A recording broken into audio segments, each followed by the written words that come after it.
And hello, everyone. I believe we're good to go. It is Saturday night. It is time to talk anime. We're here to talk about anime. Hey, John. Good to see you. Hey. Solid Cumby. Oh, to see not you. that John, sorry. Hey. I'm like, hey, how you doing? Hey. Hello, Steve I and John as well. saw you. Yes. Yeah. Hi. So we are here to talk about anime. Good. Appreciate that, John. Right here.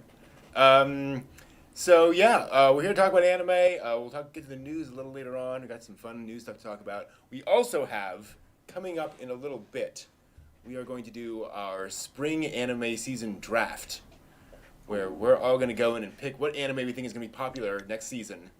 Yep, and we'll see how it goes moving into the spring season. Hilariously. Exactly, yes, because we're all experts on what's popular.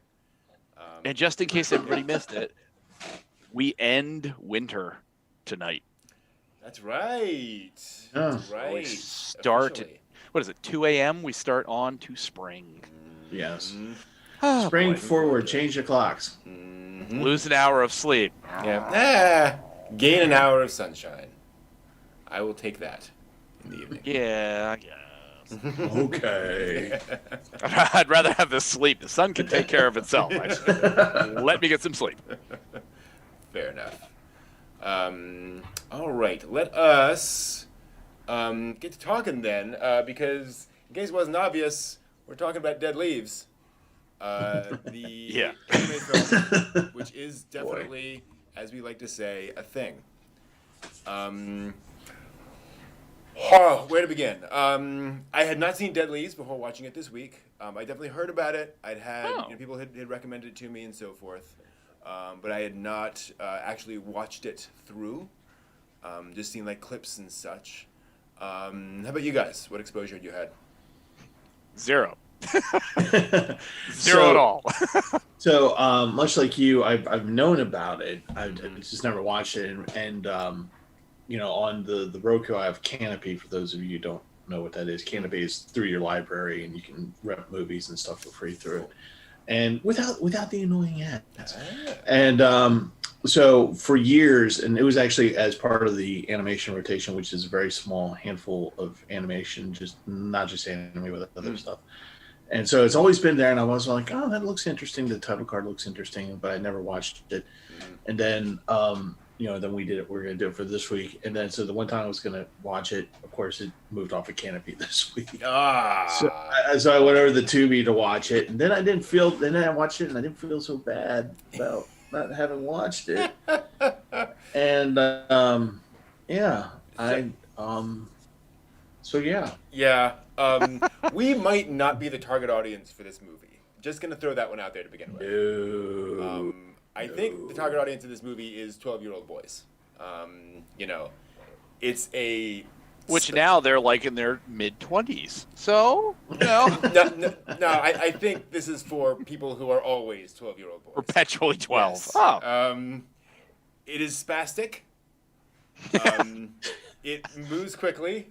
Yes. It is downright puerile a lot of the time.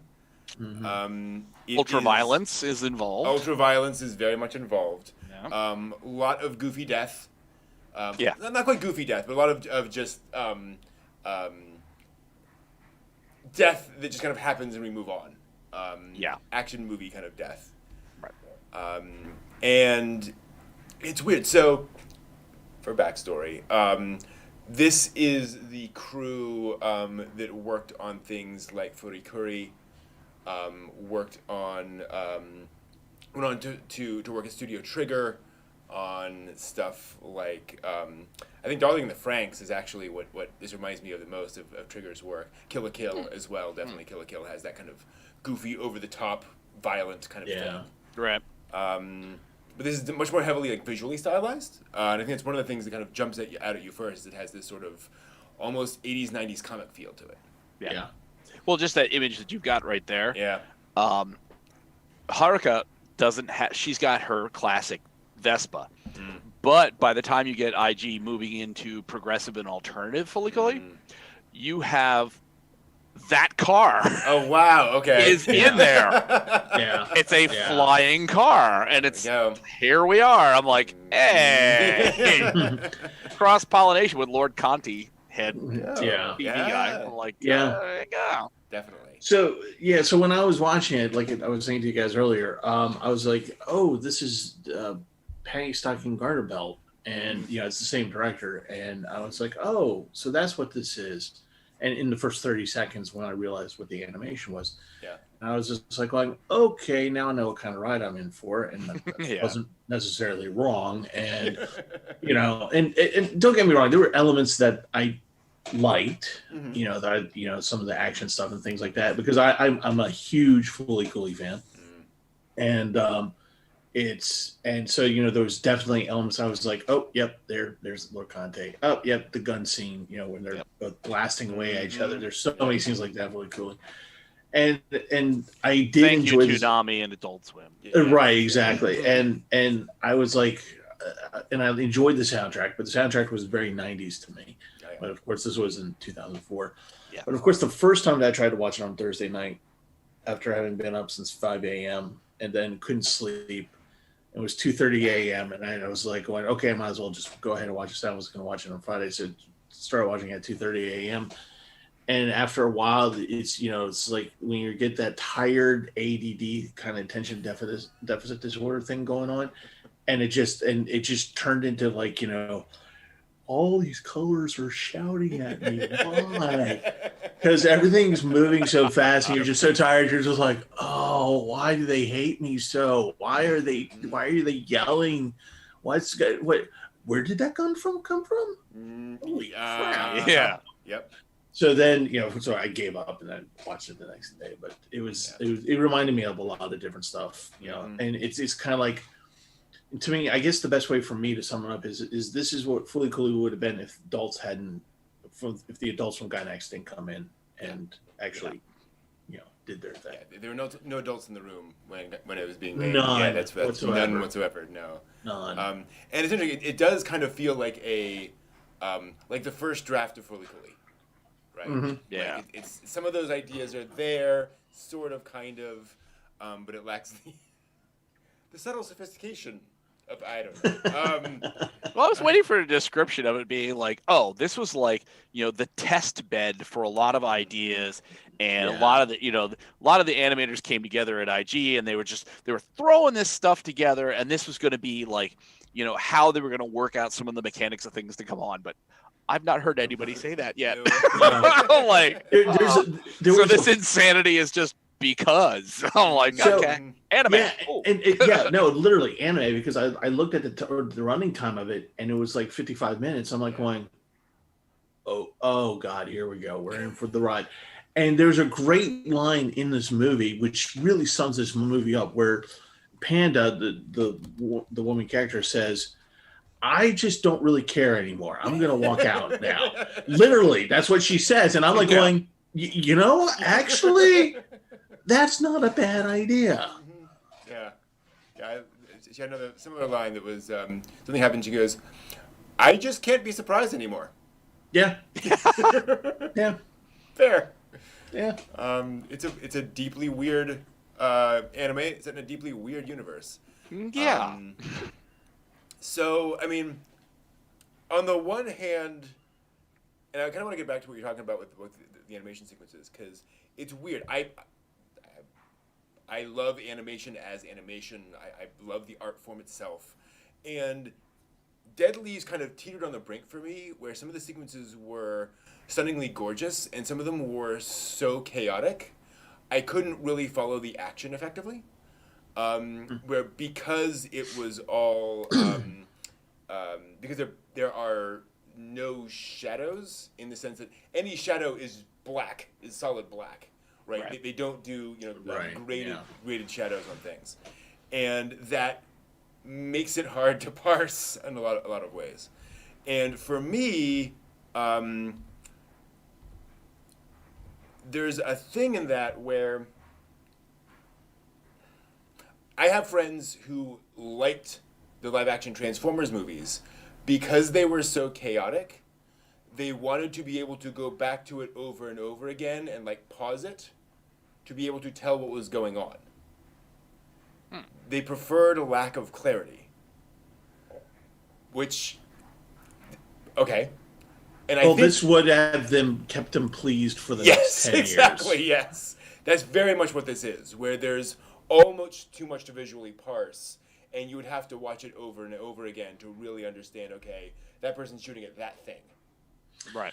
There were moments where I did have to stop it, rewind it, and just because there was so much chaos, visual chaos going on that you literally, visual doesn't cause sound, but you literally, there was so much going on that you couldn't hear like what the characters were saying sometimes. Right. Yeah. So you have to stop and just kind of just really focus on listening to what the characters are saying, and then you realize that it didn't really matter, and then but the animation was on the certain parts when it wasn't chaotic, but when it was just really like actually for a change being formative, like going from one sequence to the other, because that's the other part of the problem with this movie is that it doesn't go from sequence to sequence very well at all, like at all. But the strange animation that I thought was the best animation was the actual caterpillar at the end. Yes, you heard that right, folks, who haven't seen this. Yes, there is a giant caterpillar of cosmic death at the end of the movie, which results in the birth of the Bodhisattva out of Panda. Yep. Yes. With a 45. Yes. Already in hand. Yes. Yeah. And Legos for whatever. Yeah. Which oddly is like a thing in Gundam. So it's very weird that like that kind of became a big thing in Gundam. I don't know why, where that but yeah. Apparently I'm not watching the right Gundam for that thing to happen. It's very interesting. But yeah. Well, I agree with Steve that, and certainly with you, Brent, where it's like there's so much visually going on that after probably about the first 20 minutes, which is that's a good solid 1/3 of the film. Mm-hmm. I stopped stopping and trying to figure out, and then just getting, I sort of got, I thought kind of the message was the chaos that you're seeing is meant to be that way. You have to let that wash over you. You can come back. You can come back and watch the thing in its entirety, and then second run, you'll pick up some more nuances, but you just, it's not possible to stop at every few minutes and then try and decode what's going on. That at a certain juncture, you just go, you know what? Wash. Just let the river flow. I'm going to let this thing wash over me and be like, okay, I'm going to see the connected points that you've got. I'm going to see how IG has used some of these things in other places and how things have influenced this in and of itself, and just try and grasp the totality of it as it's doing its thing. just to warn you folks, as that you reminds me of the Gorillas. Yes. I was like, hey, I'm happy. I'm feeling that sunshine. A song about heroin. Okay. So as you're watching this, folks out in chat land who haven't seen this, as you're watching this and you're letting it wash over you, just make sure that you have your hand outstretched because you're going to drown. You need your hand out there to grab the branch that you're eventually going to need to grab, because it is just. And to that point, I started watching this on Tubi, and then ended up switching over to, I actually had a copy, and so I watched it that way. And the copy I had, Tubi was dubbed. The copy I had was subbed. I much prefer the dub on this.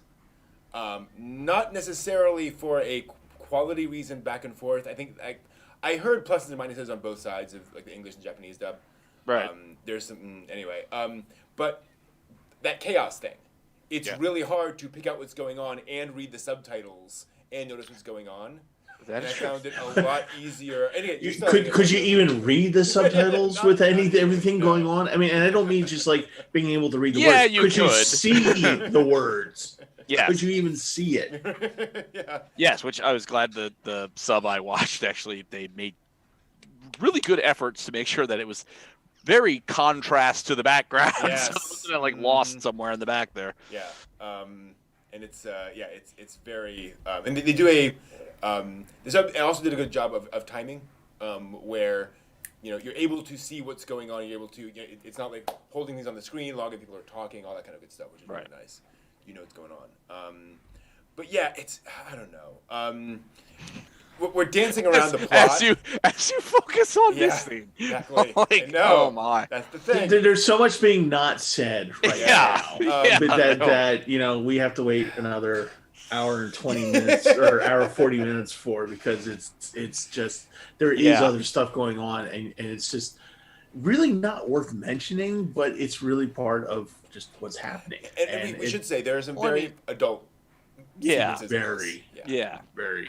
I mean, nobody wants to like jump the gun here and be the butt of the joke. You know what I mean? It's enough said. I've had my moment. Thank you. Wait a minute. What? Brett's gonna hit the mute button? No.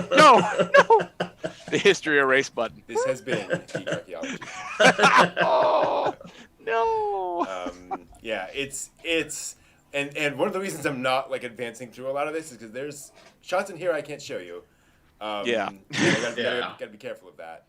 Which I mean, and this is the part where you're 100% correct. This is like a 12-year-old's humor. Yeah, it is. I mean, there's no really plot-wise. There's no point to this. Nope. So it's just like, oh, let's just do toilet jokes. It's just funny. Like, really? But you're right. There is no point to this. This is one of those things when they describe a movie or a show or something where they say, "Did this have to be made?" Mm-hmm. Why was this? Nobody asked for this, because nobody asked for this. This did not need to be made. Yeah. I mean, Well, by the way, I'm not saying it's the worst thing I've ever seen. Because, well, but I mean, in a general plot standpoint, it's like mind you, I can't off the top of my head remember the names, but there are plots out there that are, such and such place. There's people that are imprisoned, and then there's a faction involved that's either on the outside trying to get in to find information, or on the inside trying to get out. Chronicles of Riddick comes to mind. It's not an anime, but you know what I mean. So it's like the plot elements are all like fairly decent. I mean, it's understandable, but just the eating and the after eating thing is just like. It doesn't advance. That's the best way we can put it whatsoever. No. That's the best way we can put it before 10 o'clock. Yeah. This also brings up one of my significant criticisms with it, is that it is action movie to an extreme level, where you have our main characters and they're the only ones that are allowed to be competent. Everyone else just is sort of along for the ride and whatever. And then you have villains who are arbitrarily skilled. And can just, and the villain at the end can just keep up with them for reasons. They're very generic in that respect. Exactly. Yeah. You also have some problematic action movie cliches around treatment of women. And around how women are portrayed visually in this. There's a lot of pointless fan service. And stuff and then in your face, which just kind of gets to you after a while. But fan service sells, right? If you're gonna, I suppose if you're gonna look at for basic funding, it's like fan service sells, so you throw it in there. But did you guys notice I felt like the elephant character a little bit in the movie, or where he sits around when they're, how do you even say this? When they're in their cell and they're figuring out how to get out of their straitjackets. Yes. Anyway, so as that happens, another thing happens that I can't talk about before 10 o'clock. And another thing happens, and this poor elephant is looking at the thing that's happening in front of him, and he's just like, no, please, that's not right. Just please stop. Please. No, don't. And that's kind of how you feel about some of this stuff. You're just like, did we really have to have that entire 5-minute segment there of the tube? If you're 12, yes. If you're 12, I guess. Because we need to know the mechanics of the tube. Yeah. It's weird, and because like there is a fair amount of plot in this. There's backstory to the characters. There's stuff that happens, and there's stuff that does unfurl over the course of the story, which was interesting. I wouldn't call it like mind blowing, but by action movie standards, right? That's the kind of stuff you're looking for. It's cool. Yeah, stuff. I could have used a little more depth on like the operation of things and stuff, but yeah, as a Michael Bay explosion experience, yes, you just need the basics. Yeah, exactly. Yeah. Nothing fancy. Yeah, totally. Did any of you get reminded by guard 666, the green one, the thin green one? Mm-hmm. Did he remind you at all a little bit about the guy from the hero in Red Line? The guy with the huge. Oh, didn't Pompadour? But possibly, yeah, the big Pompadour. Yeah, with the big Pompadour. I have not seen Red Line yet, so I can't speak to that. Okay. Mm-hmm. Kind of reminded me of that a little bit. Sure. Yeah. So this movie is going to remind you of a lot of things, and they could be real, imagined, fever dream, whatever. It's just Yeah, and it's one of the things about it is that it is very much kind of pastiche of various action movie cliches and sci-fi cliches and so forth, which is not a complaint. That's what most action movies are. Yeah, totally. Which again, as I said, my concept is like, is this an experiment thing? Yeah. Like just putting things together here? And that's what it feels like. It feels very much like, granted, it is clearly an animation experiment more than anything else. Let's come up with a really unique style and see if we can sustain that for an hour, and they do. Yeah. And they somehow dug the manga with which to do it with. Because this came from a manga. Okay, yeah. Which I've never heard of before. This. I didn't even know that it was. I'm going to assume stylistically it's one for one, right? Or is it? Well, the cover art from what I've seen is different. But I don't know. Beyond that, I don't know anything about the. Interesting. About the manga. Give me a moment. I'm now Googling. Wow, there is very little available. All the screenshots are of the anime. That's interesting. I wonder. Come on, somebody have a manga. Oh, there we go. Well, no, that's.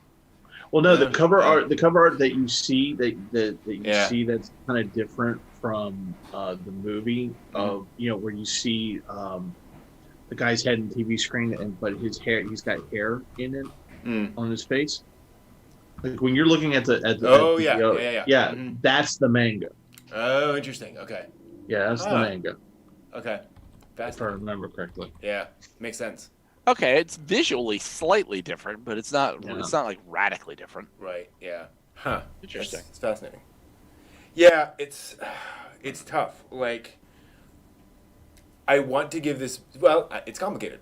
Like, I want to give this movie high, and I do give this movie high marks for its animation, for its inventiveness, for its experimentation, but nothing else. It was entertaining. Yeah. It was entertaining, and well, you're not going to sit back and like write like a 30-page paper and be like, this is in the history of visual arts and animation. This film no, probably not. But it's like it was I enjoyed it enough for the time period. If it had been a 2-hour film, I think that might have really started to wear on my visual cortex. Be like, oh boy. Yeah, I didn't enjoy it personally. Really? No.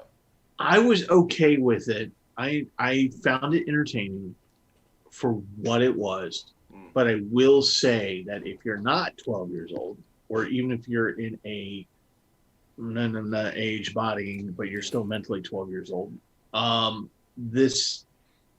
you're gonna have to be in a certain mood to watch this. You can't. This is not an anime that you're just gonna go, oh, here we go. I'm just gonna take it off the shelf and pop it in, and there we go, and it's gonna be fine. And, it's not standard. It's not anything. It's very experimental. It's like, here's your budget. Let's see what kind of whacked out animation that you guys can do. Well, on the first we're not going to really, and like I said, the first time I watched it, of course I was exhausted. and just like just like going, did I really do it? Did I just dropped acid or Did I do heroin? that? Did I, is this real? Anyway, but it was entertaining to a point, and then it just when the Bodhisattva is born and you see the arm and the hand, and you realize where it's coming people, from. when they initially encountered Fully Cooley through Toonami, did they glom to it initially? Or was it the repetition of it, the discussion of people being like, did you see this really screwed up thing? And then people started to watch it, you know what I mean? Then it sort of gained its own traction. Dead Leaves, I beyond art, watching it, I had never heard of it ever. Yeah. No, well, Fully Cooley was, or Fully Cooley, however you want to pronounce it. FLCL, we're losing Steve again. There we go. It's okay, cool. Anyway, so I lost my train of thought because it's so bizarre. Anyway, so the Fully Cooley was the when people got into it on the Toonami, the animation was so different than what Toonami was showing at that time because it was very crisp, it was very clear, and people were really enjoying it. The backgrounds were minimalist at the time. Like when you watch the first episode, you realize how minimal it is. Right. And it's Gynax, so you see like a little Shinji clone at first, and you're like going, oh god, what are we in for?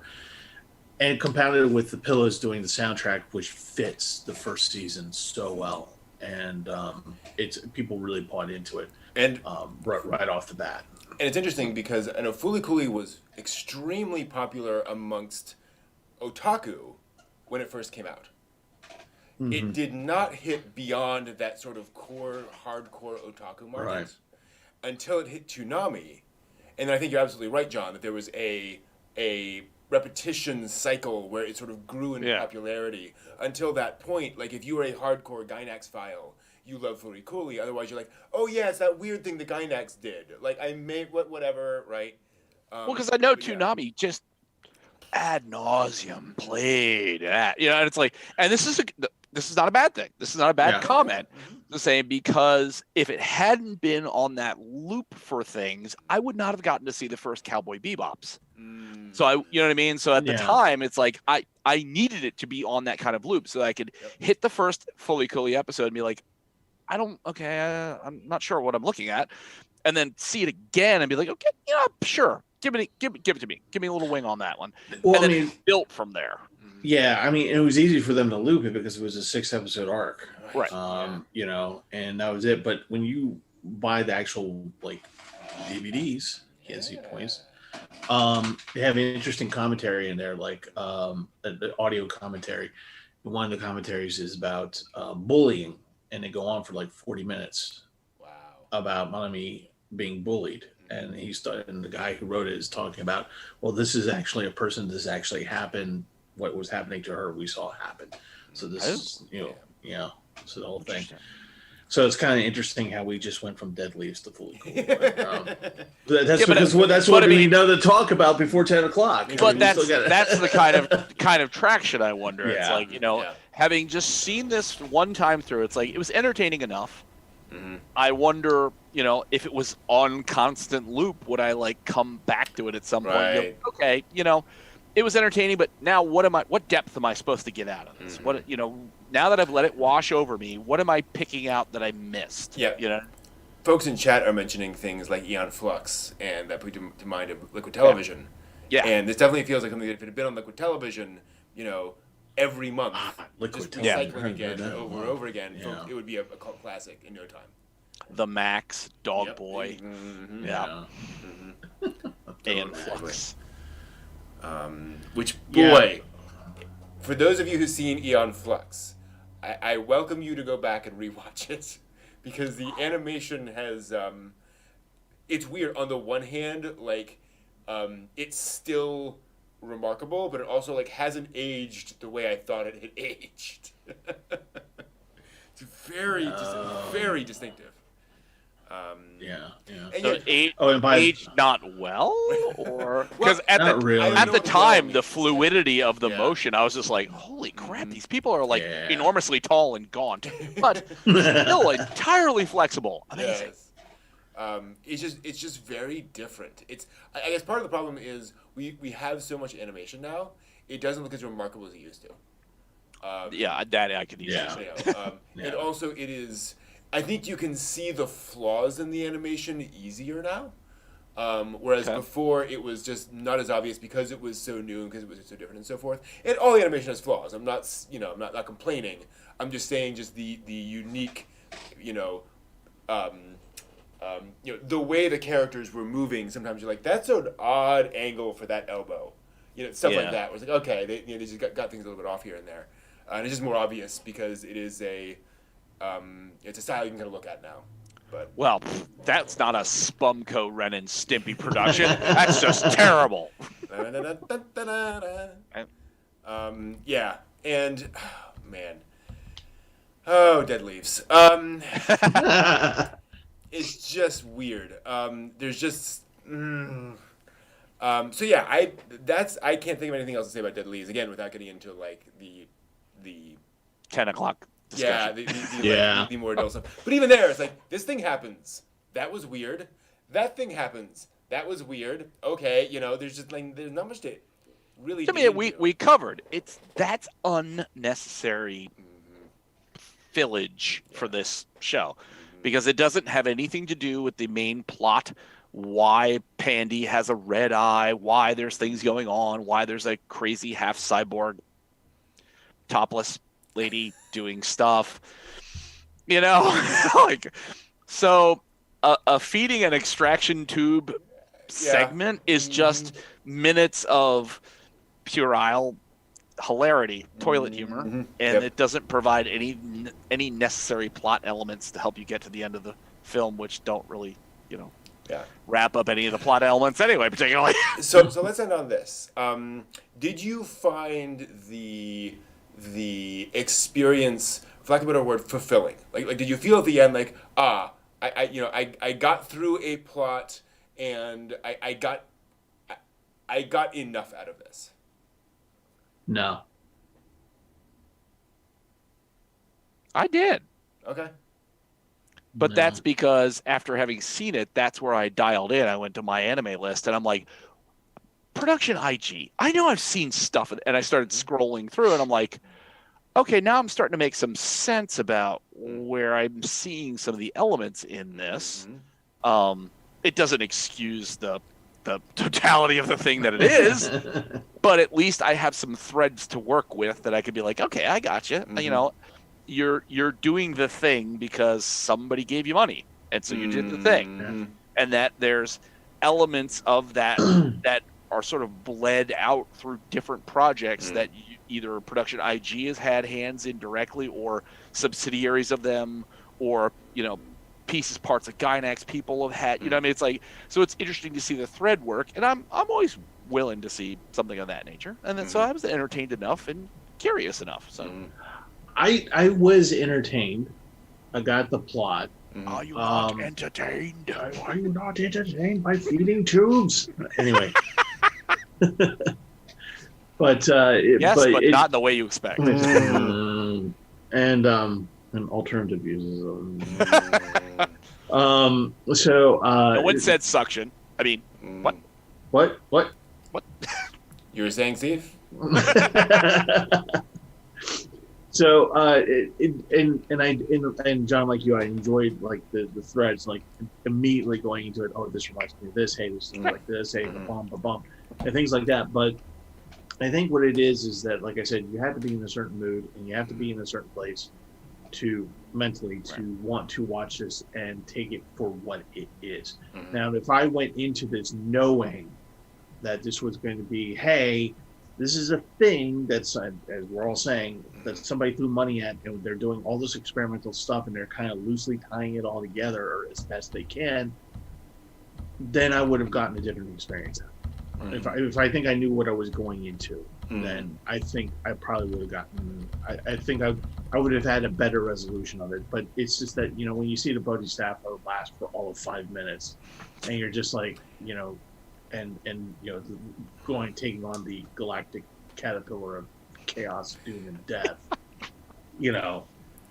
I felt, yes, people, wrap your minds around that sentence. I felt unsatisfied. Oh, I'm sorry. Yeah, no, I was just gonna say it you know, if you knew that that's what you were getting into, then I think you would find the answer to your question being yes. But since that was not for it for me, the answer is no.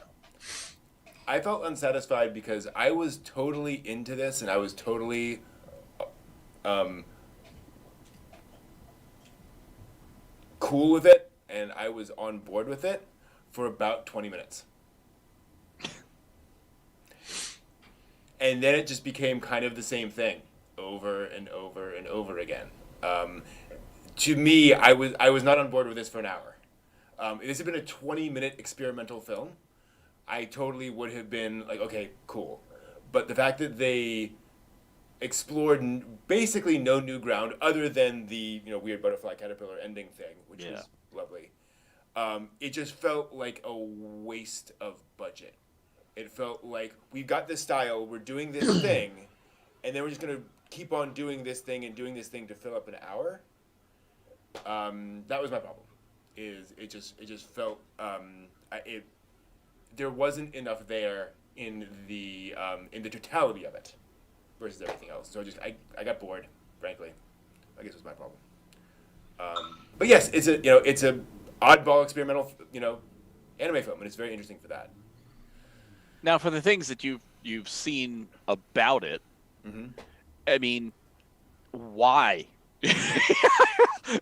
As simple as that question is, What do you mean? like, why? I mean, there was obviously a manga, so they got this idea, they got the money, they did the thing, and were they Fully Cooley had 6 episodes, 6-episode OVA, so it wasn't going to be 12. Progressive and Alternative were themselves longer because of the success of the short OVA run.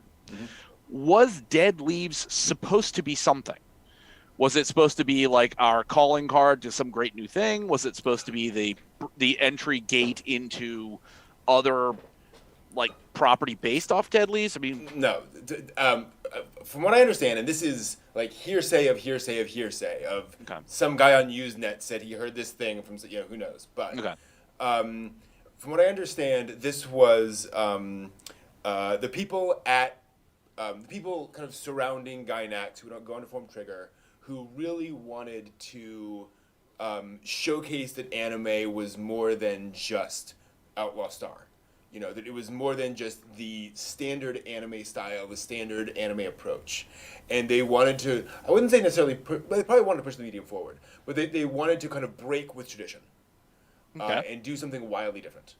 And Dead Leaves, again, is sort of a manga property. It's like, oh, this is something we can do something with, probably because it is not, Akira, right? It's not like in the public eye. We can kind of go off in a weird direction. But I don't think that this was, that Dead Leaves itself as a franchise, was really intended to go anywhere. It was more experimental laboratory where they kind of throw things out there and then say, hey, here's the thing we made that's really weird and interesting. A shout in the darkness and a look at this. So Which kind of like then, to that degree, it did the thing. It's wildly interesting looking. Well, and that's what I mean. If you had told me that this was going to be like Black Magic 66, which was really just about design. It's an anime about design. The story really didn't matter. It was just about design, and if you were able to, if you were okay with that, then you got what you wanted. Look at this cool mecha. Yeah, look at this cool stuff going on. But those were only like 30, 40 minutes. And then you have this thing that was like, I don't think there was any intention to make it a franchise whatsoever. And now that we're kind of going to this territory. God. Yeah, going to this territory. I think what it became more about was just literally just, we're doing this thing as a different style of animation, as you're saying. And then we're going to see where we can take this from, pick this up and take it from. And then these other things came from. So the positive of Dead Leaves is that other stuff was born out of it. Right. Yeah. So that's the positive. It's just that we had to go through the thing. The envelope pushing so that the things that would come after you could work with a radically different style of stuff that wouldn't be jarring or off-putting as badly. Okay. Exactly. Yep. Fair enough. Fair enough. Yeah. Yep. It's a thing. It's a thing. You know, it's out there. I will say this. I am glad I am glad I have watched that. You know, I'm glad that is in my database of things that I can. Oh, okay, that was that thing that happened at that time. That you can, you know, it's worth it if just for that. Right. For understanding that bit of history. Which again, strings. You know, there's bits and pieces that you can glean from that. So that I'm perfectly satisfied with having watched it. Okay. Yeah. And thank goodness it wasn't 2 hours long. Yeah. Thank God. I think we both, all three of us would have been gibbering idiots by the end of it. Just like 2 hours. No. Yeah. Can I have my own feeding tube? No. I don't want An hour and 20 into that, it would have been. So this Saturday, we're not doing interviews anymore. I can't do it, guys. I'm not gonna. I can't get through this. We're just gonna scream incoherently into the mics for 30 minutes. Yeah. Three notes later, throw the pencil out the window.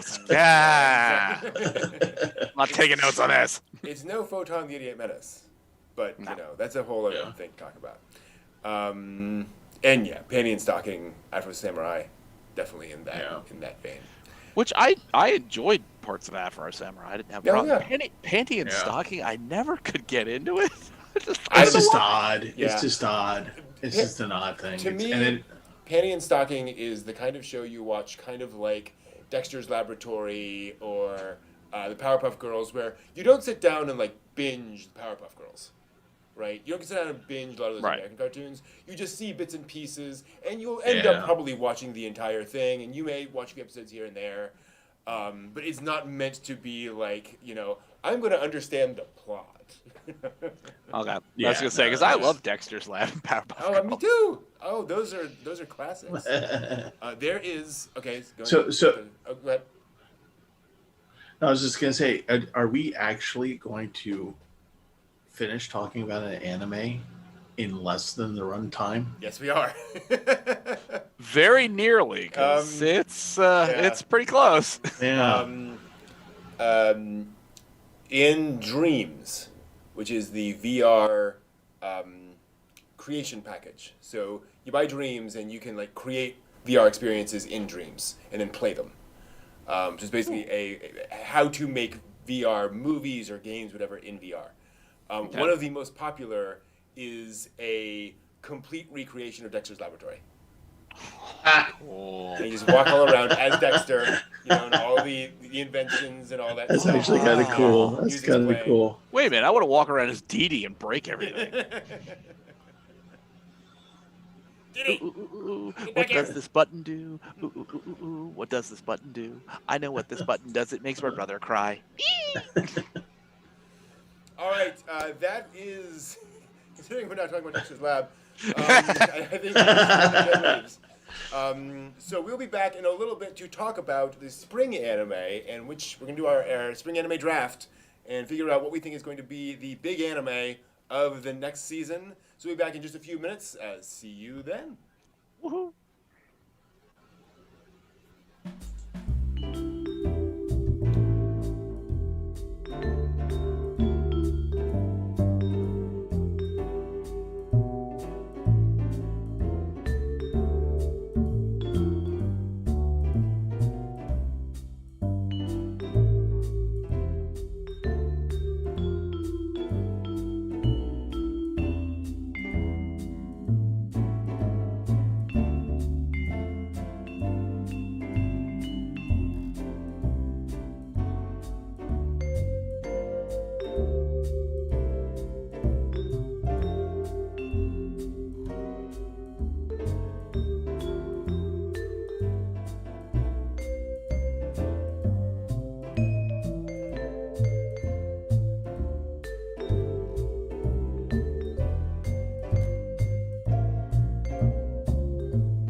2021. We are here. We're going to do the spring anime fantasy draft. That's right. Dun, dun.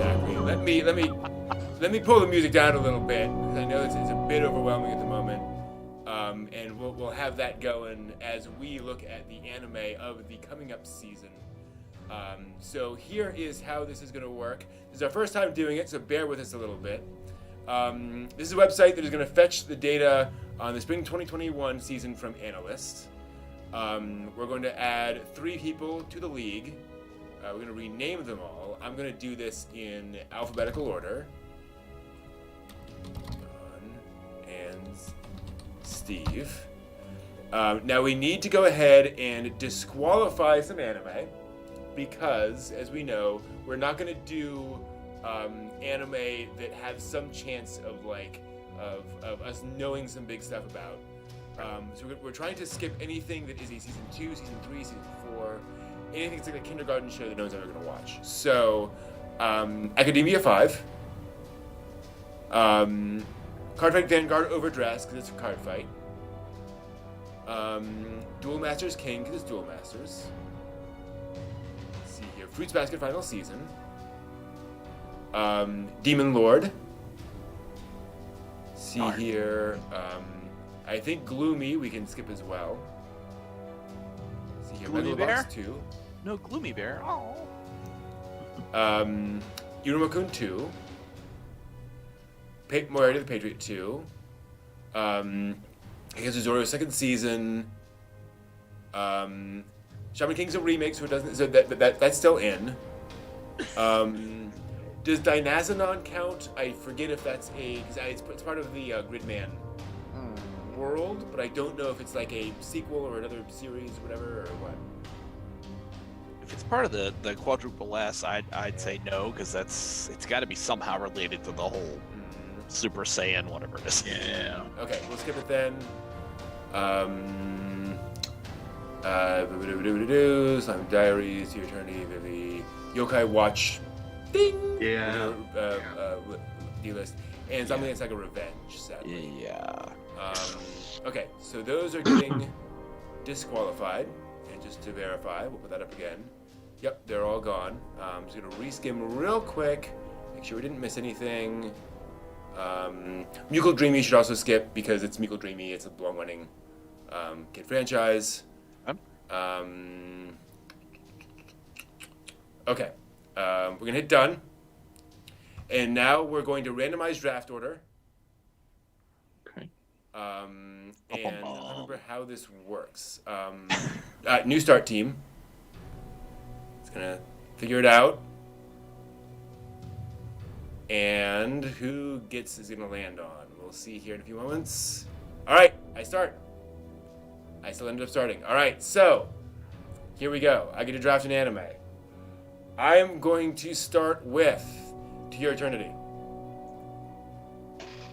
because this is the anime by the author of A Quiet Voice, and I think it's gonna be amazing. I think it's gonna be awesome. So I'm gonna lock that in. So where's the list that I can look at? That's a good question. If you go to analyst.co, if folks want to follow along at home. What is it called again? Analyst.co, ANILIST.co.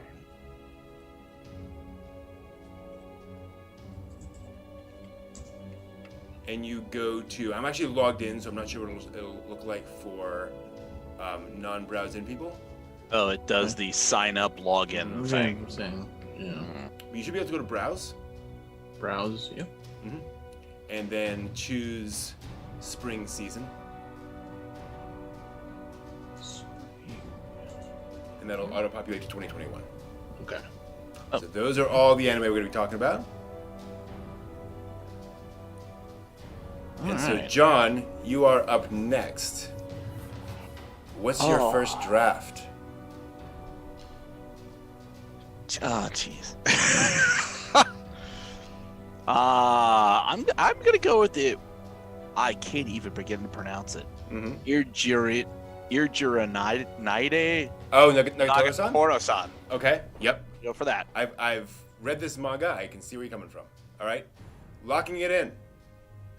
All right, Steve. All right, I'm going to go for the Black Horse draft here. I'm going to go for Goku Shofudo. Shofudo? I don't see it. It's like a Yakuza looking guy with a Goku Shofudo? Oh, the house husband. Yeah. Okay, 1 second. Here, that must be doing in Japanese, and this converted to English. 1 second. Should say something about house husband, and there's a dude who looks like a slimy gangster guy. Yeah. That's interesting. I don't see it here. Are you sure that's spring? It's I hit spring. as I say, it's spring 2021. 21. Huh. It's underneath Zombie Land Saga Revenge. It's not. What's the title again? Goku Shufodu, or Do. It is not showing up on my list of spring 2021 anime. Interesting. Let me just make sure I'm. Goku. Yeah, no. I don't know. Are you sure you're looking at TV? Yeah, Sure. I see the same thing. It's episode 1 TV, airing in okay, 24 okay, days here we by go. Here we go. JC Staff.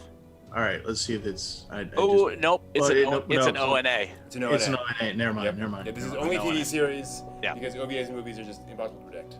All right, so I put it on TV show. Okay. Yeah. let Give me me 1 second here. It's a good, All right. good call out. Thank you. Oh my God. What do I do? Oh no! Oh no.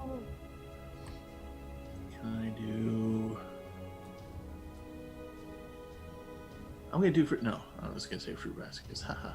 Yeah, that's yep. Yeah, Yep. yeah. Just on land.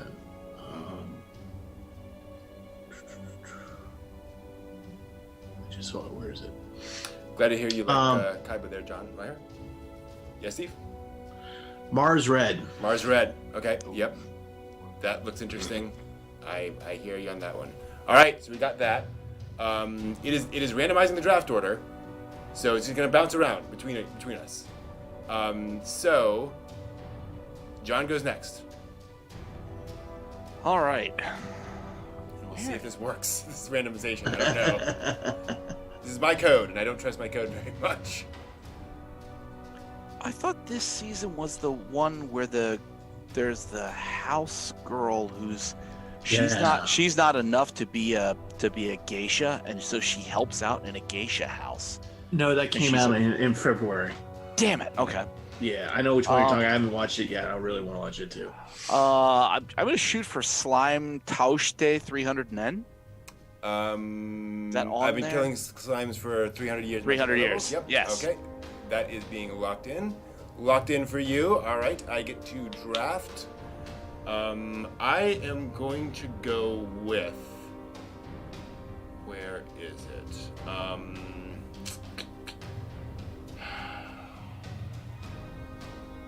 See, it's tough now. I really want to see that geisha one. I super do. Okay. Sounds really interesting. I'm gonna go with. Bless you. Bless somebody. They said, "Bless you." I'm gonna go with Mashiro no Oto, which is a shamisen. Dang it. Yes. Dang it. Dang it. Anime. That's what I wanted. I don't think it's gonna be hugely popular, but I think the folks who watch it will love it. Well, it's like Kono Oto Tomare, which I Yeah. loved like all hell, but nobody's talking about. Yep. I'm like, damn it. All right. So, Steve, you're up next. Oh boy. I should also point out we put on this list Slime Diaries, which is a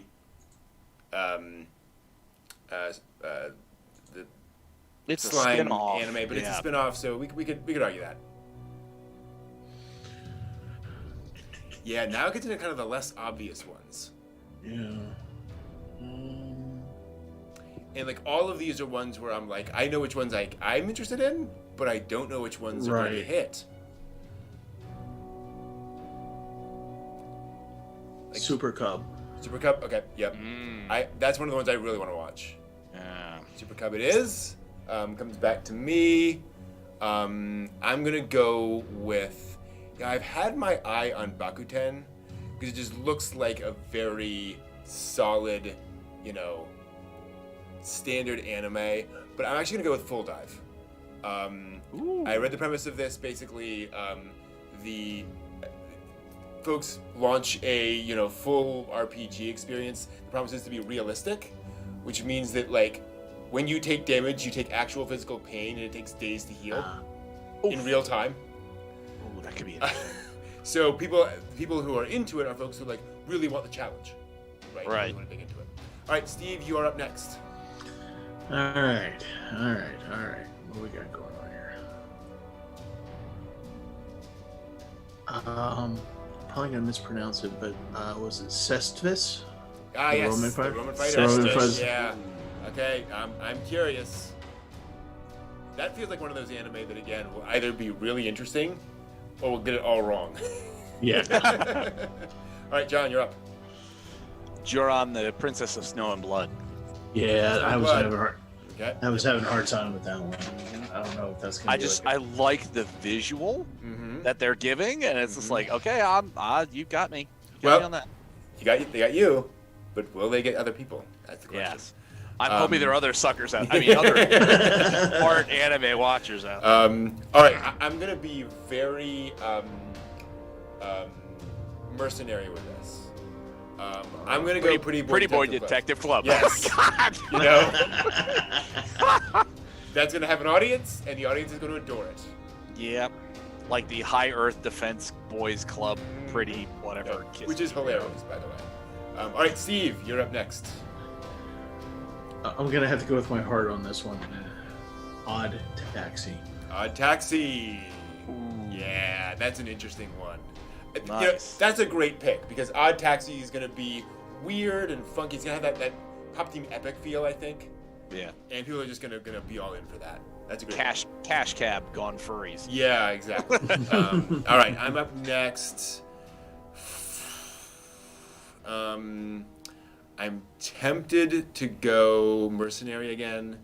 I don't know. I'm gonna go.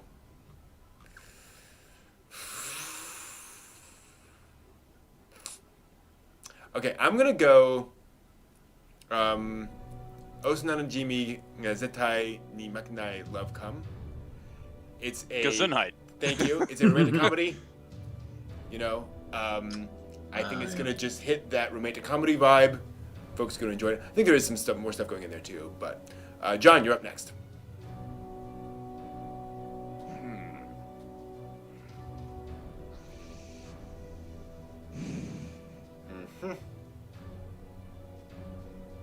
I think it's funny. No one's jumped on Shaman King yet.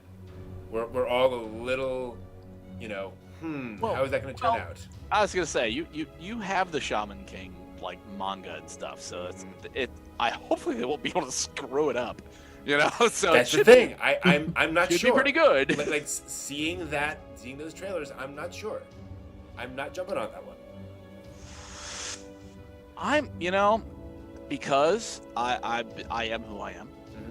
I'm gonna go with the what is it, Dragon Iwo Wakapo? You bastard! Dragon goes house hunting. Okay. That was fun. All right. Yep. As I say, because I have my enduring love for Miss Kobayashi. Okay. Yeah. I'm gonna go for that one. Okay. And it bounces back to me, and I'm going to do. I'm gonna do Blue Reflection Ray. I think it's Yuri. Damn it! Both of you! Jeez. It's gonna get that Yuri vibe. And it's back to John now. So for those curious, the way this works is that given how many people there are in the ranking, it will pick randomly, but if one person hasn't had it for, I think, twice as many as other people, it will go back to that person. So some folks can get more than others, but it will eventually go back and throw that back in. So John, you're up. I'm going with Combatants Will Be Dispatched. Okay, classic comedy. Because that, Action yes, comedy. and that image alone sells me. I'd probably watch it. Okay. Yep. Wow, I'm getting another draft. That's Oh my God! What about me? All right. Steve's just getting like shut out. What's Yeah, going all on? right. It should come back to Steve at this point, though. And I'm gonna try. I'll take Shaman King. Again, kind of voting with my heart there. I'm hoping it will be pretty good. Dang it! Code, what's going on? It's that chaos. 1, 2, 3, That's 4. what it is. 1, It's 2, that 3, code 4, chaos. 5. 1, 2, 3, 4, 5. 4, 5, 6, 7. All right, Somebody John, who- we're gonna who give you made- one more, Somebody who made the code apparently and if is it's a problem, we'll start again. All right. If this doesn't come to Steven the next time, then we'll start again. Okay.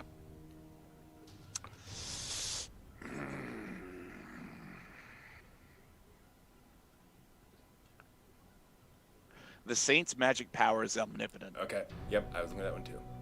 Okay, so Steve, you get at least one. And if you don't get if you don't get a couple here, then we'll change it. Let's see here. Gosh. All right. So if I say one that I think that you guys have already picked up, I apologize. It's okay. But what am I gonna do here? Because you all got the Yuri, you got the dragon. Darn it, all the heck. Yep. Do one of you get the my pronunciation is horrible. Irjande Nagatoro-san? Yes, we did. Yeah, you did that. Okay. Yep. Don't tease me, Nakatoshi-san.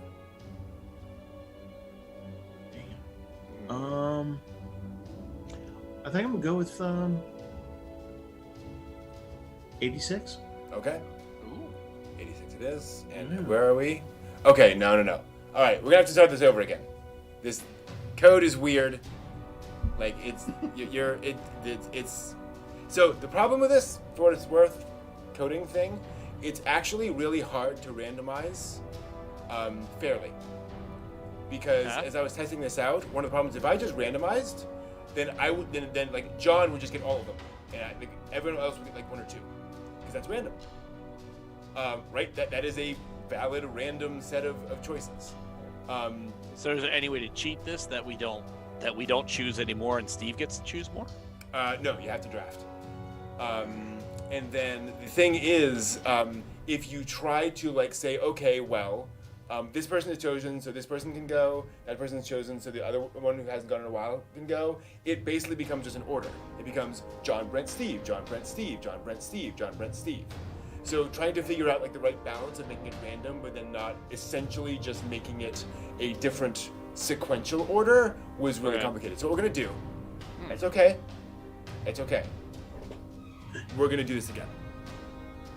Oh, but I don't remember my choices. That's okay. That's the thing. Well, it won't matter because we're going to completely redo it.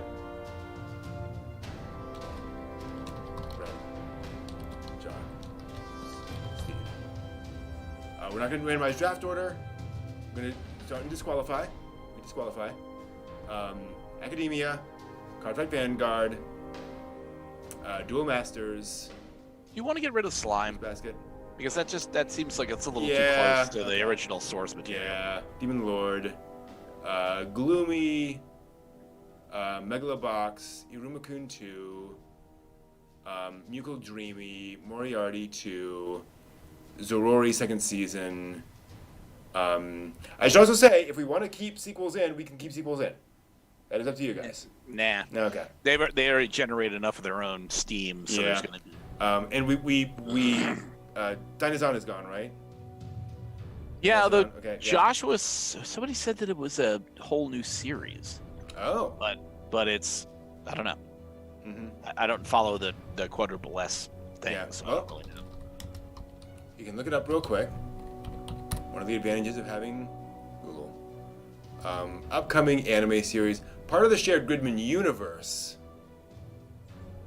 established in the original Tokusatsu series. Original production staff will be back. Other Gridman. So yeah, I would go either way with this because it's like a new Gundam series, right? Like it's not part of an existing Gundam timeline necessarily. It could just be a whole new thing. I'd lean on think like, if it- people who it- love it- Gundam watch Gundam, so that Mhm. people who love Burlesque Gridman Mhm. are gonna watch this too. So it's Mhm. kind of sequely to me. Well, I feel like if we're going to include Shaman King, we should probably include this. It's a fair point. Shaman Okay. King is like yeah, it Alright, does fall into that alright. bucket. Okay, yeah, Fair enough. we'll include it. We'll include it. Slime Diaries we're skipping.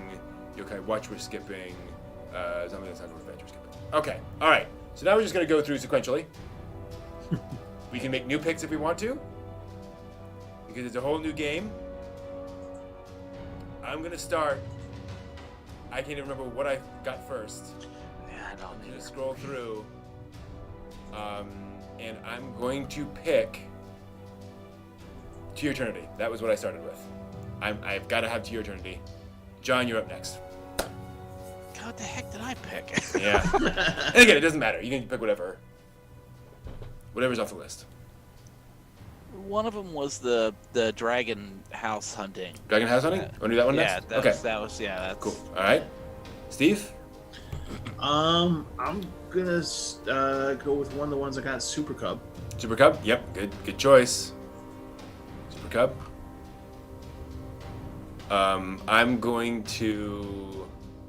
I'm gonna do Fairy Run Maru again. Or did I do? No, I did. Pretty Boy Detective Club. That's what I grabbed. John. Juron, Princess of Blood and Snow, Yep. or Maiden of Blood, whatever it was. Done. Princess of Blood of Snow and Blood, yes. Steve. I'm gonna be Mercenary. Mishiro no Oro. You snagged it from me. Fair enough. All right. Oh, yes. that's right. Okay. All right. In Oh, that that's case- how we're playing it now, huh? It is. All right, then I'm going to snag Blue Reflection Ray before I go any further, because I feel very strongly about that one. John? I'm gonna go. Where was it?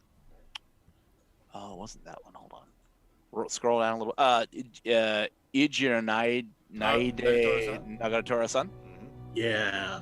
Yep. Steve? Yeah, that's a good one. Let's see here. I'm gonna stick with Odd Taxi again. I think that might Okay. be- Yep. Good choice. Yeah. I'm going to go.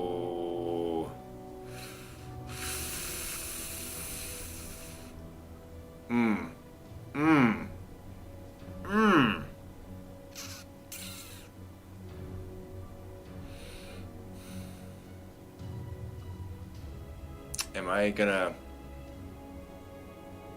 full dive? I'm doing full dive. Yep. John? I've been fighting slime for 300 years. Yep. I remember that one. Mm-hmm. Steve? I'm gonna do Cestus the Vampire. Yep. I get feeling on that one. I almost sniped you on that one again. I was like, And Brent for the steal. Yeah. Paul Lind? Anyway. Oh, stop! Oh, that's right. It's me again. Let's see here. What am I gonna go? See, I'm just not feeling. Yakanara Mug Cupmo. It looks cute. It looks sweet. I think people are gonna like it. John? Shadow's house. Shadow's House. Damn it. Ooh. Damn it. Okay. Yeah. That's the one I was talking about last Cool. week, where it's like there's shadow people and then Yeah. they're puppet kind of things, and like their Ooh. whole interaction. I'm like, Cool. oh, it just seems Yep. just dark and funky enough that I'd watch it, which Okay. means probably everybody else is like, oh my god, it's the best thing ever, because I'm not like that committed. Yeah, just saying. Steve, what you got? All right.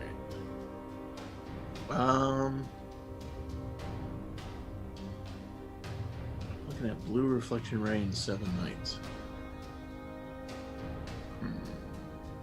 Flip the coin. Don't see either of them. I do have it. Oh, Seven Nights. Sorry, yeah. Yeah. Sounds like an interesting series in and of itself. Yes. Blue Reflection Ray and 7 Nights. Ooh, wow. In just 7 days, and that's a week.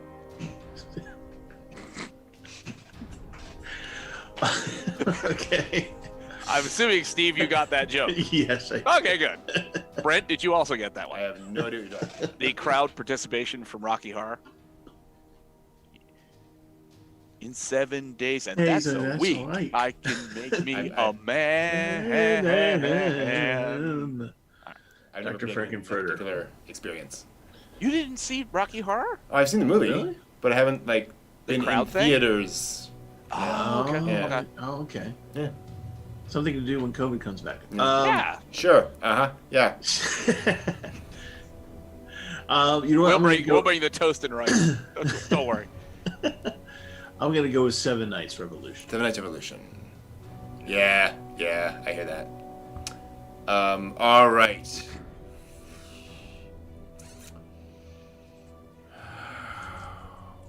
Boy. Mercenary again, Fairy Run Maru. Fairy Run Maru. Hot guys going after, fairies, presumably. I don't know. But I like it. John? Oito, whatever the heck that was. Oh, okay, yep. Koito Yobu.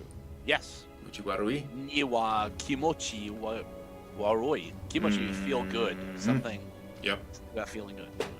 I may know something about that may change your mind, but I'm not going to let you know. Steve. Oh. Wait a minute. Nobody's supposed to have Teaser. inside knowledge. I Come just read on. the internet, Aw. I think I'm gonna do. I think I'm gonna stick with Mars Red. Yeah. Ooh, that's right. Should have grabbed that one. Okay. I'm going to try Love Calm again. Osanadan Jimmy. Because I do believe in that one. John? I think the Saint's magic power is omnipotent. Okay. Yeah. It's a gorgeous cover. Yeah. Nothing else. Yeah. I mean, Yeah. Steve? Now it gets interesting.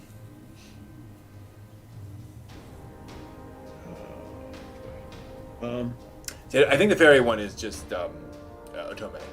I think it's just lots of hot guys around a cute girl. Nothing ever happens, but it's just hot guys being hot guys. What was the vampire one? Oh yeah, It was all hot guys and one girl. like a vampire and a werewolf and a zombie. Oh, I think. Yeah, Yeah. it was fun. Like it was legitimately a. What? No, I can't remember what it was, but it was very serious. It was all very, very Oh attractive. yeah, no. Hot vampire I agree. guys. I agree. And I mean, one girl. As serious as that ever gets, but yes, absolutely. Blue Reflection Ray. Okay, I'm not seeing that title here.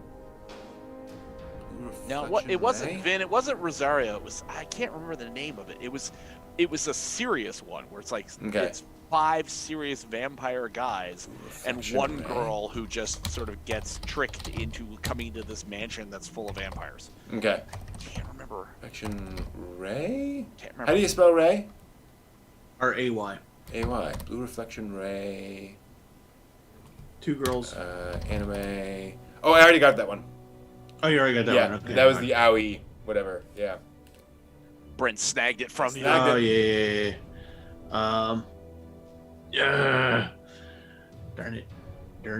Yeah. I guess I'm gonna go with 86 again. Okay. Looks like a solid choice. Locked in.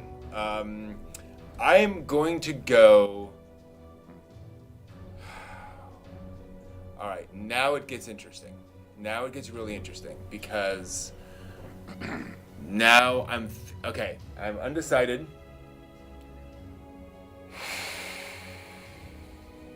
And it wasn't Black It's gonna be Butler, Vin. big. I don't know. I can't remember what it was. Okay, here's what I think.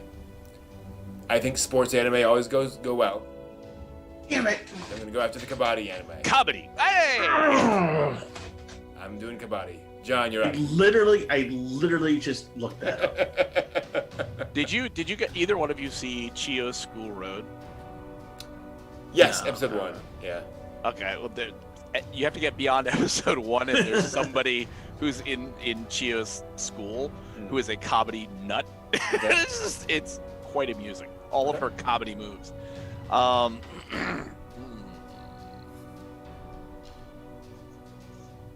I know what I'm doing next. Now that I've seen this, I know what I'm doing next. Roll up a little bit. Well, that is top. Oh, that is the top? Yeah. Oh, Yeah. wow. Mm-hmm. Hige no Soru. Okay. Hige wo Yep. Soru. Mm-hmm. Soshite Yeah. Yoshikiyose wo Hiro. Looks like a solid slice of life kind of a thing. Exactly. Which one was that? Which one was that? Hige wo Soro? Is that what Hige wo what you Soro? chose? Mm-hmm. Yeah. Yep. Okay. We're down to the screen. One Bum. screen. Boom. Boom. Exactly, Joshua. Pretty Boy Detective Club, nothing like Yuri on Ice. Yeah. Yeah. Does anybody have Vivi or No. Eden Zero? No Or Vivi. Eden Zero? Or Eden Zero. They're both up for grabs.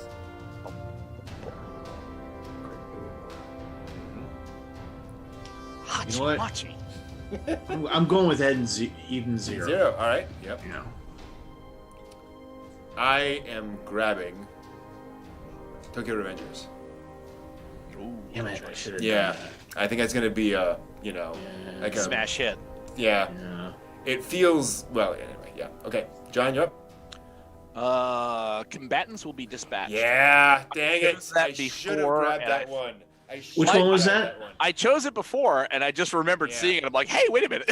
I had that Combatants one. will be dispatched. Is the Yes. Oh. It has an Aro Frueta kind of like slight vibe to it. Yeah. Maybe even the hero's OP. Loli with blonde hair. Exactly. Yeah. All right, Steve, you're up. We've got. Going with it. We're Go ahead. no, go for it. I'm thinking Vivi. Vivi, all right. Yeah. Yep. Yeah, Vivi that Fluorite one's gonna do Eyes well. Mm-hmm. Oh, man, I have an idol thing too in there. Oh, I probably should have grabbed that one. Okay, now we're down to the point where all of these things feel like they could really go either way. They will either Leftovers. be successful. See, here's the thing. I think Shaman King has a lot of potential, but the trailers haven't blown me away. Well, I think Gridman too, because you already have the establishment of the Right. quadruple S Yep. Gridman thing that I think Dynazation is going And- to have its own automatic audience. But this is the thing that I always think about is that I hear that, and then folks are like, anything that has a that has a background can do well. There have been plenty of seasons of shonen series. Folks are like, don't watch season 2, or Yeah. don't watch season 3. So any Bleach. right, yeah. And so any one of these could be like, yeah, they're coming back into a franchise, but they just flop it. So I'm gonna go safe. I'm gonna go with Bakuten. Because again, it looks like a good, generic, fun anime series. I think that'll be like a solid 70%, 6 rating. John, you're up. The World Ends with You, the animation. Mm-hmm. Cool. Steve. Well, if you're not taking Shaman King, All right. You're taking Shaman King. Steve for the I'm slam taking- dunk. Boom! All right. The shamans will be with you. Ooh, John said that he knows that Trigger is doing some of the animation for Yeah. Gridman. Yeah, the Gridman franchise is a Trigger thing. Ooh. Well, there you go. Yeah. That's the thing, though. Trigger's controversial, right? Some people like, some people don't. I don't know. All right, I'm going to vote with my heart here. I'm going to do Battle Athletes. This is, I love Battle Athletes. I'm going to go for it. I don't have a huge amount of confidence, but we'll see. All right, we're down to Mazuka Party, Dainazanon, Sayonara Watashi no Kramer, and Shinkansen Henkai Robo Shinkalian Z, a bullet train mecha series. Yeah, that's I'm sorry, which one was that? Yeah, Shinkansen Shinkansen. Henkai Robo Shinkalian Z. That's Zendo. awesome. I'll be I don't honest. know. I thought it didn't say Henkei first. I thought, Oh, it, said, yeah. I thought it said hentai. And I'm like, yeah, no, it's a different wow, list. Very it's a different list. saucy Shinkansen. Ooh, how you doing? My turn now? Okay, Yep. well, I'm going to go for So long. We all say so long to Kramer. Okay. Sayonara watashi no Kramer. All right. You're doing the Seinfeld spinoff. Good for Yeah, I'm not hopeful on this. you. Really not. All right. Steve, Mazda Party, Uh, Danezanon, or... Denezanon. Okay. Yep. Good one. So now we have a question. There's now 2 left. What do we want to do? Do we want to just like disqualify those so we all have an even number of anime? Or do we want to like have those last 2 go to whoever get them? Because technically this is going to be the average of all of these ratings. So if you have more than somebody else, that could be good, it could be bad, it could be dragged Well, is there down. anything else that we can add? Like, can we make it a special exemption and No. add something into the list again? Not how it's built. Then I'd say just leave it because we need to keep it even as possible. Yeah. All right, so this is the list. So here's what everyone's chosen. As you can see, there's no score at the moment. I'm gonna save this off. I'm actually gonna real quick screenshot it. I have ways of saving it, but it's like not like all built out yet. So we will come back to this. I mean, I end up having to rebuild this. So what we're gonna do in a couple of months, we'll come back once the season is aired, and it's kind of chugged through a little bit, and we'll see where we are. Now, what is going to be the qualifying factor? Is it going to be a My Anime List rating, or is it going to be what? It's going to be analyst. So it's going to be an analyst, much like MAM, much like Mal. A lot of people on there. The only reason I chose analyst is because they have an API I can actually query, and I can actually pull the data from them to actually build this whole thing. And so we can, and this will like literally when we come back to this, the scores will be auto filled out.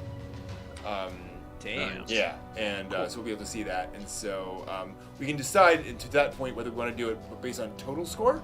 So do we want to add up everyone's scores and see that, or do we want to average all the anime scores and which one we would prefer to do? And then what we might do is after the season ends, like that'll be the final kind of score. See how it all works out. But yeah, that is what we've got. We will see where we are in a couple of months. I'm excited. Wow. Who is high flying and who is low crying? Yes, exactly. So we'll see how that goes. Word. Y'all hear that?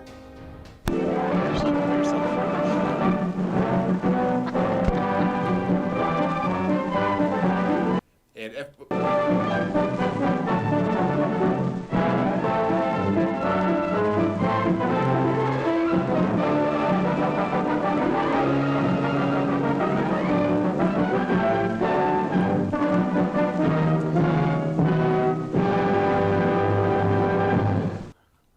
And welcome back to the latest anime news for the week ending March 13th, 2021. Oh, 1 second.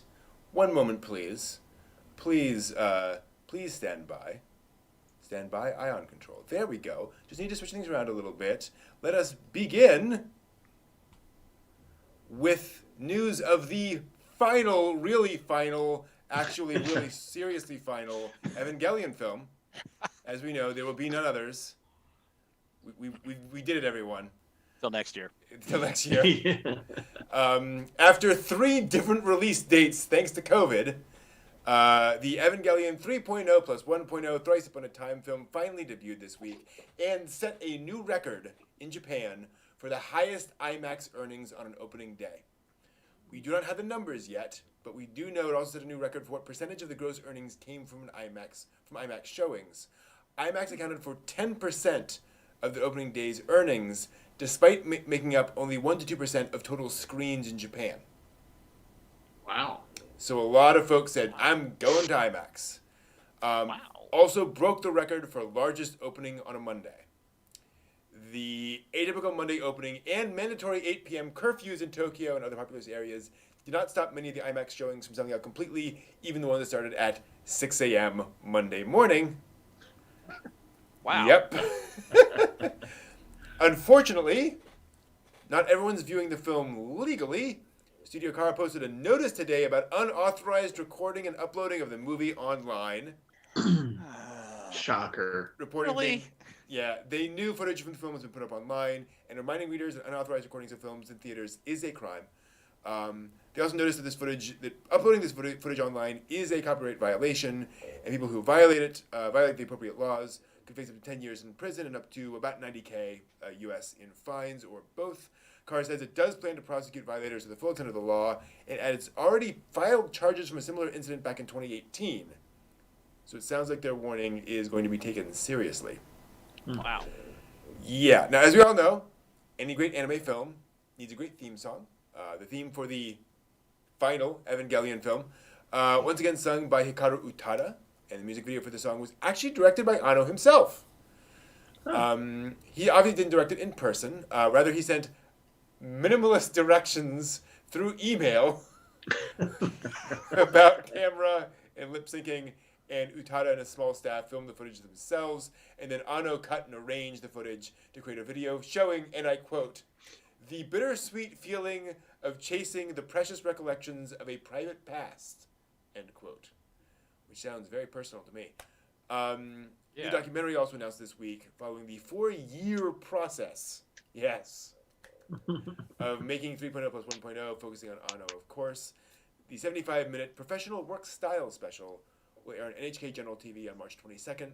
It will include appearances from Anno's wife, Hayao Miyazaki and Toshio Suzuki, plus director Kazuya Tsuramaki, and Shin Godzilla and Shin Ultraman collaborator Shinji Higuchi.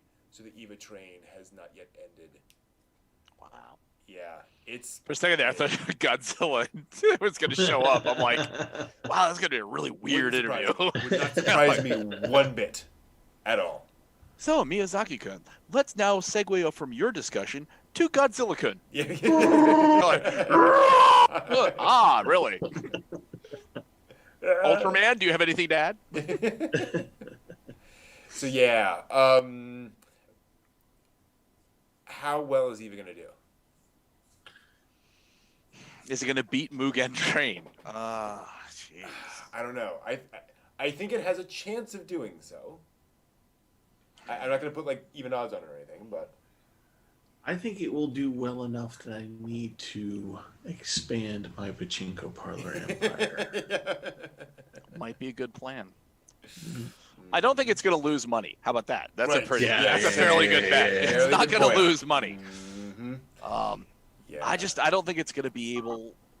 I don't think it's going to be able to smash Mugen Train. Why not though? Like, what is it about Evangelion that doesn't have the appeal of Mugen Train? I don't know. And that's what I don't know. Yeah. You know what I mean? It's think- like Yeah, and I don't Mugen disagree with Train's you. got such a lead. Right, on that's the it. thing. Yeah, and in fairness, like I think Mugen Train is, it's like Titanic, right? Like, okay, this is the thing now, Yeah. And so I totally agree. Like I think it's gonna be really hard for other folks to like catch up to that. But like, if anything can, this is the franchise. Well, have you ever gone back and watched Titanic? I've never watched Titanic. Well, it's good. Sure. But why Right. was it that good at that time? I honestly can't tell you. I watched it again like years after I had bought it, and I was just like, I'm entertained, but I don't. Why was this like a mania? Why are people like just desperate to see this film? So it's like, Mugen Train might at some point get there, but it's gotta stop Eva? doing the thing that it's doing. That Yeah. then Eva can catch up to it. I think part of the problem is that I feel that the EVA audience is not aging out, but I think it's aged more. Sure. Yeah. And so while there are new fans that are coming into it, that's a good point. I think it's more along the lines of nostalgia versus new fans. That's a great point. I don't know that a lot of 15-year-olds right now are enthusing about Eva Online. Right, they're enthusing about Demon Slayer and One Piece or whatever. Yeah, that's a good point. Yeah.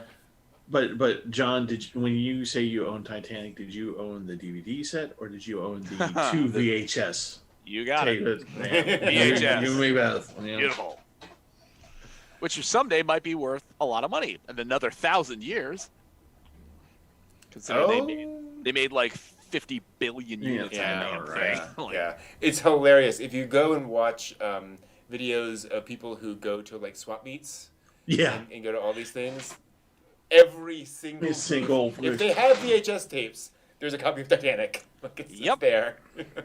There's a documentary about VHS tapes and people who go to those swap meets and stuff like that, and they do say that it's like people show up with their Titanics and whatnot, and they're just like thinking they can trade it, and everyone just like uncovers the box. Of, I've already got 23 copies. Thank you. Yeah. Well, it's one of those things. Was the Diamond series Disney VHS cassettes of like Little Mermaid, etc. That there for a while when VHS was still, a thing, that people were like, "Oh my gosh, it's amazing! It's the Diamond, blah blah blah blah blah." It was withdrawn from circulation. Now it's like, who cares? Yeah. It's great. It's rare, perhaps, maybe, Right. but you can't. Do you have watch something it that because- you can play it on? Exactly. Unless you want to go get an equally, you're going to do the Cowboy Bebop. You're going to have to like go Right. and figure out where a mall is. That's- That's beta. but that's the funny thing. Like, And then you get the wrong one. exactly. You can buy VCRs are expensive now because there are still a few people selling off old VCRs, and they're now like $400 It's just insane. because there's the market's Can you- small, but the people who need them really need them because they're trying to digitize their whole library. Yeah. Yeah. Boy. Yeah. I'm fascinated. I want to know. I mean, let's just be honest here. I don't know how many people who are like pirating this care so much about the movie they want to know the ending. That's what I want to know. How does this movie end? That's what I'm intensely curious to find out. Well, And I it's have no the idea what end. printing. It's total end of things. So, yeah, I don't know if I can find out. Sure. See what's good. Can I'm just you still imagine surprised being people in- still are recording in a movie theater. Yeah. Come on. Well, I mean, that's just this, right? That's just this in your pocket. Right? Yeah, and that's Right. the quality of this. It's like you're gonna hear like somebody Well- in the background eating popcorn. Well, here's What the did thing. Shinji say? What? Well, here's the thing: is that when I was an IMAX manager at an IMAX here at the Maryland Science Center, Yeah. and we were showing, at the time it was a big deal. It was like the space station 3D with Oh, Tom yeah. Cruise narrating it. I would actually have to go up with the mic in front of this, in front of the entire auditorium and be like, "Don't pull out your cameras. Don't record this, because even if you did, it would be a crappy reproduction because it's 3D. So you would be getting this like offset imaging and stuff like that. Yeah. Yeah. And every single time, there's somebody there going, "Oh, I know, it'll be fine. I'll get this. I got 3D glasses. I remember got from a cereal box." I remember when your name came out, and there were copies of that going on. Folks were like, "This is not a movie to watch." If any of you've seen your name, this is not a movie to watch in crappy quality. Like, it is Yeah. very detailed. It's very rich, and Right.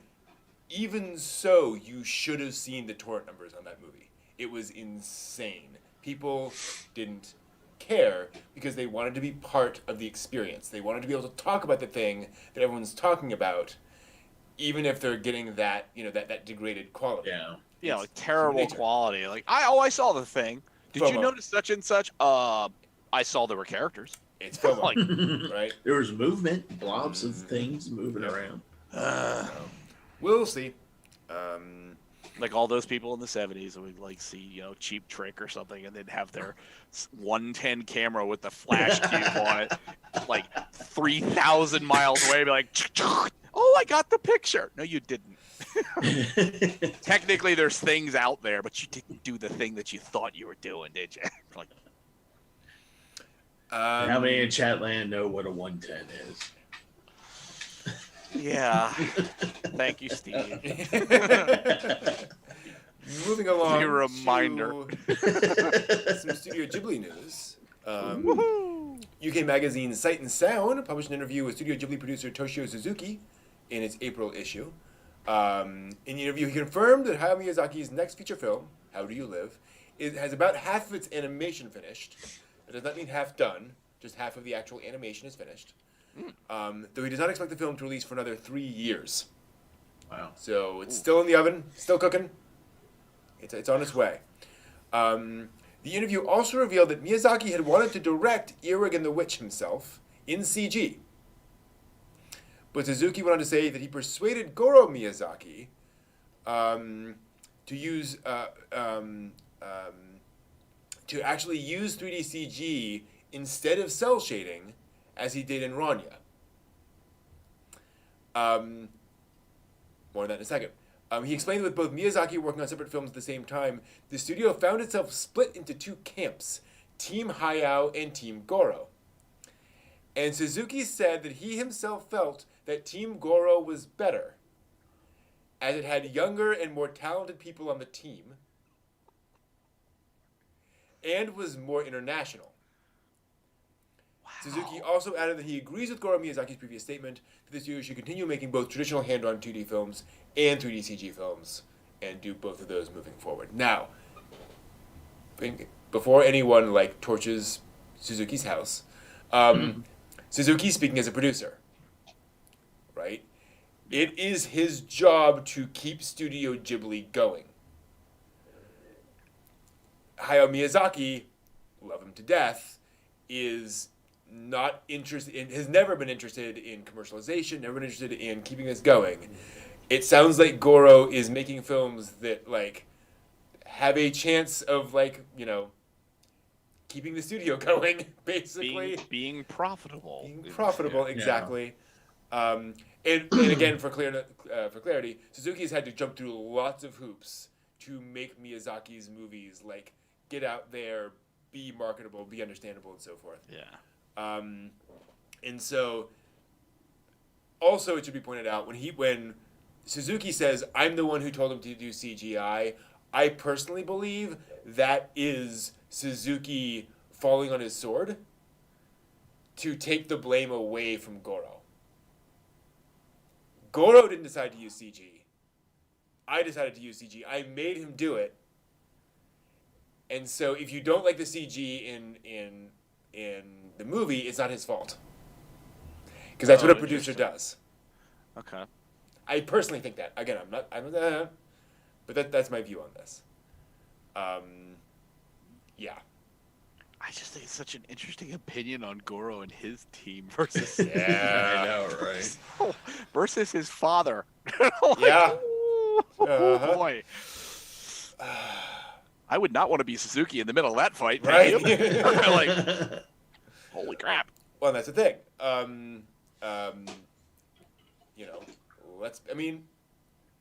What's interesting about this too is that this does imply that Miyazaki is, even at Ghibli, kind of on his way out. That Suzuki realizes Miyazaki will still make anime, right? He's not going to stop, but he's not the future of the studio in that sense. Right. I don't know. He'll have prestige pieces to crank out, but he's not going to be a consistent stream as much as Goro probably could do with 3D. Mm-hmm. Yeah. Interesting. Yeah. I don't know. I'd also be interested to see how you also have that weird thing that how much of Miyazaki's movies are popular because they're made by Hayao Miyazaki. Right. I don't know. If Ponyo had come out not made by Miyazaki. I don't know. So somebody who's copying his style and then is just not Miyazaki. It's just his style. Yeah. Yeah, I mean, that's kind of hard. I mean, he's such a household name internationally now with anime that it's, you know what I mean? There is a lot of cachet there if you just say, oh, Miyazaki walked by this and made some comments on it. It's oh, that actually gets you 50,000 more people to view it. Be okay, it's money in the bank. Yeah, absolutely. Who knows? Be very curious to see where that goes. Captain Laser Eyes is saying in the chat, do they just need the last name to sell? If they say this is made by Miyazaki, Miyazaki Goro, that's a good question. I don't know. Well, I think that's where you slide into Studio Ghibli. Yeah. Oh, that's Miyazaki's studio. It's yes, it is. He worked on it. It's his studio. Yeah. Ha-ha. Just watch it. Buy a ticket. Yeah. He was in the studio when it was being made. Exactly. He had direct supervision. He was very near it. Yeah. One room over, just like right there. Yeah. They talked on the way to the bathroom. Yeah, totally. Moving on to a slightly heavier subject. This week marked the 10th anniversary of the 2011 Tohoku earthquake and resulting tsunami. And the anime industry is remembering it along with the whole country. The 9.0 magnitude earthquake was the largest that ever hit the island, and led not only to a devastating tsunami, but also the meltdown of the Fukushima Daini nuclear power plant, which renders parts of Japan uninhabitable even to this day. In remembrance of the disaster, Miyagi Prefecture's town of Shichigahama began streaming a 20-minute anime short called I Found It in Shichigahama, which portrays the 10-year history of the town's reconstruction and the lessons learned from the earthquake.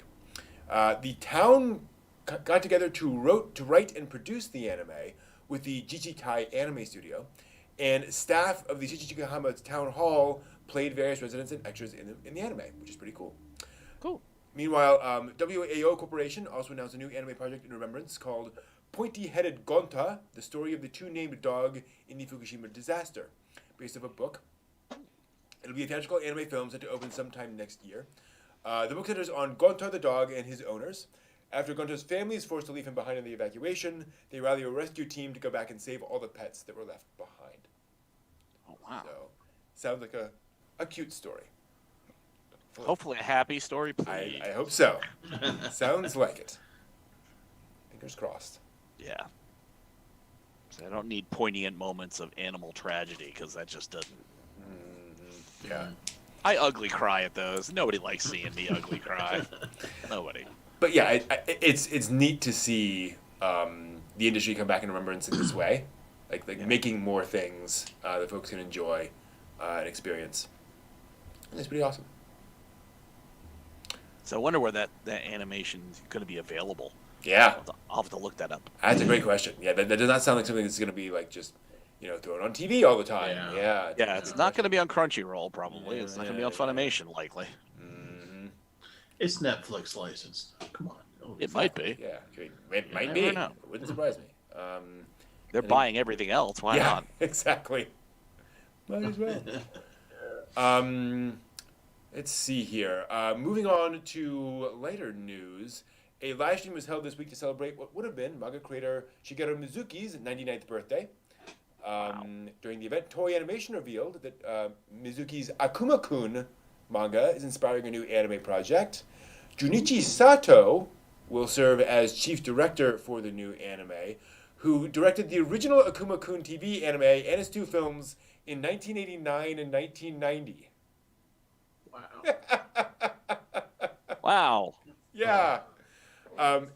Further, the new anime is part of 4 big projects to commemorate the 100-year anniversary of Mizuki's birth. The original Akuma-kun came out way back in 63 and 64, with Mizuki creating several other series in the franchise in the 70s and 80s.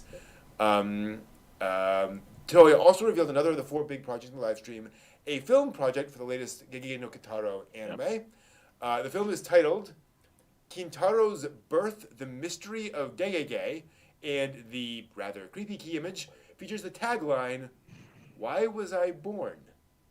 Yeah. The latest incarnation of Gegege no Kitaro was the 7th overall based on the manga series, so it has been going on for quite a while. And I enjoyed the series. I think it's still streaming on Crunchyroll. Wow, It's like yeah. just keeps going. It just keeps going. With Kitaro and Kitsune Musume, cat girlfriend, Papa Eyeball. For those curious about Junichi Sato, because I heard that and I was like, oh, that sounds familiar. He was chief director for Sergeant Frog. He also co-directed Ojamajo Doremi and Princess Tutu. He was the one who directed the first 2 seasons of Sailor Moon before handing it over to Ikuhara. Wow. And in recent years, he's become known for making healing anime like Aria. So Aria was his baby. He also has done things like Tamayura Hitatose and Amanchu and things along those lines. So yeah, that's that guy. Interesting. So yeah, very, very interesting. He also storyboarded Eva 2.0. So I don't know. He's an interesting guy. Okay. Got quite a CV, doesn't he? Yeah, absolutely. Shoot. Yeah, I mean, go to Wikipedia and it's pretty crazy. You know, you've got just real quick, Queen Millennia, 1981, storyboard on Zeta Gundam, Akuma-kun, Sailor Moon R, also a storyboarder on Evangelion TV series, Ajumajo Doremi, Magic Users Club. Does anyone know Strange Dawn? Has anyone else ever heard of Strange Dawn? Oh my gosh, we'll come back to Strange Dawn. Was it strange? Yes. Yes. Gatekeepers. Why, yes. I don't remember his Gatekeepers. Pre-tier. Princess Tutu, Kaleido Star. Oh. Yeah. All the Aria stuff, basically. Romeo X Juliet, Sound Supervisor. I know. Sounds. Sketchbook Full Colors. Fee-Brain Puzzle of God. Oh, wait a minute. I remember Feebrain the when the series was out. What's Puzzle of God? Is it a movie? That is the TV series. It's just the subtitle, apparently. Oh, that's the subtitle. Yeah, Okay. yeah. And then anime movies, he did Junkers Come Here, which I've talked about a lot. Really? Yeah. Storyboarded End of Evangelion. Directed Slayer's Premium. Wow. Did a bunch of Sergeant Frog movies. And last year he did a movie called A Whisker Away. Wow, which looks gorgeous. It's about cats. It is about, actually, I think it is about Kitsune. Ooh. Possibly. It is a, it's a Studio Colorido anime. The folks who did Burn the Witch. Okay. That studio. Interesting. And then last year he also did. It's not stylistically like Burn the Witch, right? No. It is stylistically like Your Name. Okay. Yeah. Okay. Last year he also did a Magical Doremi movie. For why not? Let's just do another Doremi thing. Wow. Sure. Yeah. Whatever pays the rent. Exactly. Yes. So I think that'll be interesting. Yeah. So I want to ask you guys this: you've seen you've been exposed to some Kitaro stuff. What do you think about a dark origin story for Kitaro? Do you think that'll work? Well, I always kind of assumed he was like dead somehow, so like I figured it was gonna be not a good beginning. So. Well, his beginning is well. I mean, if you look at the actual original Kitaro story, which is an actual kind of like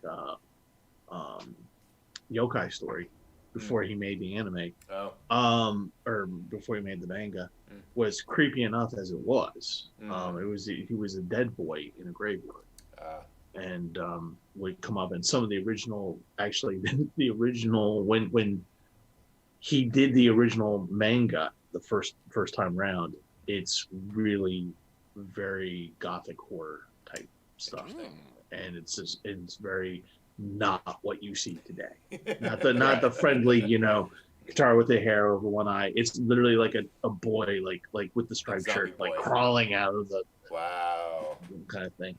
Sort of like that image of the hand coming out of a grave mound. Yeah, kind of like that. So, and his parents, the reason why he has the Papa Eyeball is that his parents were yokai that got sick and they died. Okay. And they were mummies. Okay. And the father was so worried about Kitaro that he was able to channel his spirit into his one eyeball and create little arms and legs and just and walks around and inhabits, lives in the eye socket of Kitaro and likes taking baths and teacups and stuff like that. And but I can totally see I can totally, like, if you wanted to go dark, not and go in a different direction, I can totally see how easy you could do that. makes They sense. better not. And They I better think- not change Kitsune Musume. She's or Neko Musume, the Neko cat Musume, girlfriend, because yeah. she's just so cute. at least in They've- the current series. Yeah, they've definitely cutified her for the Yeah. years. Yeah. Yeah, I was gonna say I like that version of her. I don't want to see Mhm. like some creepy, horrible, rotting corpse thing. Like, yeah, wah. Thanks. Well, that's kind of in the manga. With Yeah. well, I mean, not with her Kitsune, but with his parents. You go through that. yeah. It will I don't be want an interesting. Nendoroid of that. You'll buy it. You'll buy it anyway. No, but they did just re-release Renge from Nun Nun Buri. Oh, like no! Why did you do that? Why did you do a Nendoroid release of Renge? All right. Moving That's on. like Kana.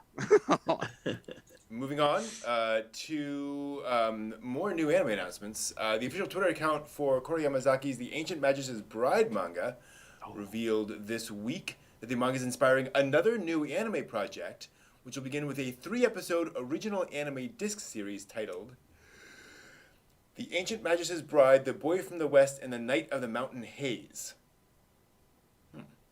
The OAD series is also described by the staff as the first part of a new anime project, so presumably there are more announcements to come. Interestingly, the OADs will be animated by the brand new studio Kafka, which was established specifically for this OAD project. Several staff members will return from the series' previous anime project, including the screenwriter, character designer, and music composer. Yay. The OADs will tell a new story written by Yamazaki herself, and will be bundled with the limited edition versions of the manga's 16th, 17th, and 18th volumes, the first of which will ship in September. The promo video for the new project also revealed that Yamazaki's next new manga series is set to debut on September 10th, with the tentative title of Ghost and Witch. I did not expect Ancient Magus' Bride to have the pull to make a whole new studio. It was so beautifully done, though. Oh yeah. Oh yeah. I just, yeah, not for an entire studio, but I would have thought you would have needed an extra studio's worth of people to have done that much work. Yeah. Because I know when Phil and I were sitting and watching it, it was like looking at a Ghibli film. Mhm. Whereas like just the level of love in the background of the characters. The characters were great in and of themselves, but just the level of detail and love of just the garden scene, the cottage scene, just the windows, the way the window lattices were done. Mhm. It's just like, did you guys? I mean, what bucket of money were you guys just like having dumped on you constantly to do this? So, surprised it's a whole new studio, but also not surprised. Mhm. Fair. Kudos on them. Yeah. Have you guys seen the original miniseries, like the original OVA? No, I mean I've just Oh. seen the TV series of it. Yeah, that was that and more. Like they had the budget and like they put it in. It's a very different storyline. Like it starts with Chise as a child, I believe. No, it starts with Chise later on, reflecting back on like what she was like as a child. Okay. Do you get any more of Elias's like I background? didn't see all of it, but from what I saw, you did not. Okay. It was focused on Chise. Because that's, I mean, I love her intersection with Elias, but I really kind of want to know why he got a giant like skull head. Like, Yeah, you know, why? That does come up eventually in the manga. See, I guess I got to finish watching the anime. Maybe it gets me there. Yeah. It might. I'm not sure. It comes up in volume 8 or 9 of the manga. So yeah, it might be around time end of the TV series. I have to say, because that was what always interested me, because he's such a cool dude, Mm-hmm. and their relationship is so nice that it's just like, it's difficult to be with a skull head thing to have like, I want to lean over and kiss you, but don't mind my giant animal skull. Mm-hmm. It's like, That's actually one of the so not to get into spoiler territory, but once you get to that point in the manga, it does get interesting because like they do get more familiar with each other. More physically like touchy-feely, for lack of a better term. And it's just holding each other's arms, that kind of stuff, right? And like they do deal with the fact that it takes some getting used to, and the fact that like Elias is extremely appreciative of this because no one else gets anywhere near him, and all that kind of stuff and dealing with Elias is a very interesting individual. I will leave it at that. Yeah. Okay. Also this week. Cool. Yeah. So just some news items to mention. Crunchyroll announced this week that its virtual Crunchyroll Expo is making another return this year. The online event will take place August 5th through 7th, with more information set to be revealed next month, so keep an eye out for that. Nihon Falcom held a 40th anniversary live stream this week and revealed that its Legend of Heroes Trails of Cold Steel game is inspiring a TV anime in 2022. It'll be a global project in collaboration with Taiwanese game company User Joy, who develops Falcom's Asian works outside of Japan. Funimation, content fund Syou, S-Y-O-U, and anime planning and production company Nada. The anime will tell a different story from the original game set in a whole other continent. Interesting. Kanakawa announced at their light novel expo last weekend that Shinji Kokubo's Rust-Eating Bisco light novel is inspiring a TV anime. It's set in Japan after a rusting wind has corroded everything and follows Bisco as he journeys to find the miracle rust-eating mushroom. So think like post-apocalyptic shonen anime. All right. It's pretty cool. Fantasia Bunko Imprints revealed an upcoming anime project for The Greatest Demon Lord is Reborn as a typical nobody novel series. School of Heroic Fantasy tells the story of Demon Lord Varvatos, who finds himself lonely after his rise to power and casts a reincarnation spell in his dying moments to get a second chance as a normal guy. I'll watch it. Yeah, exactly. Sounds like fun. Konami announced this week a web anime adaptation is in the works for its Jikyo Powerful Pro Yaku smartphone game, titled Powerful Pro Baseball Powerful High School Arc. Powerful. It's very powerful. It'll be produced by Studio Cloverworks, and it will have 4 10-minute episodes. So blinking, you'll miss it. Finally, the mixed media project Yusei High School Astronomy Club has inspired a short web anime, which began streaming this week on the project YouTube channel. It is a 20-episode series following the 5 members of an astronomy club as they solve various people's concerns. So, sounds fun. Telescopes. An astronomy club is solving various people's concerns versus doing astronomy club stuff? I mean, it's anime. Is the concern a big asteroid coming at us? I mean, I'm concerned. What's my astrological sign and where is it in the sky? Well, let's get the telescope. Here you are. Yeah, They're going to have a collab with Cells at Work, so when the person wants to see the sign for cancer. No, that's the code. No. That's the code black part of this. It's like the what was the this art club has problems. Okay, yeah, I've seen that one. Yeah, where it's not really an art anime. It's not really about art at all. It's not art club at all. It's not like Ping Pong Girls, where it's actually about ping pong. Mm-hmm. Yeah. We will see. Or the Ping Pong Club. Or the Ping Pong Club. There we go. Boy. I love the Ping Pong Girls, Furious Ping Pong Girl Club, whatever the thing is. It's much fun. Okay, fair enough. I've not come across it. It's not going to win any awards, Brent. Yeah. It is just purely like, I love ping pong. It's the best ever. It gets my heart racing. Let's play ping pong. And it's like, hey, I think my Pop-Tarts are done. I'll go over here for a little bit. Come back.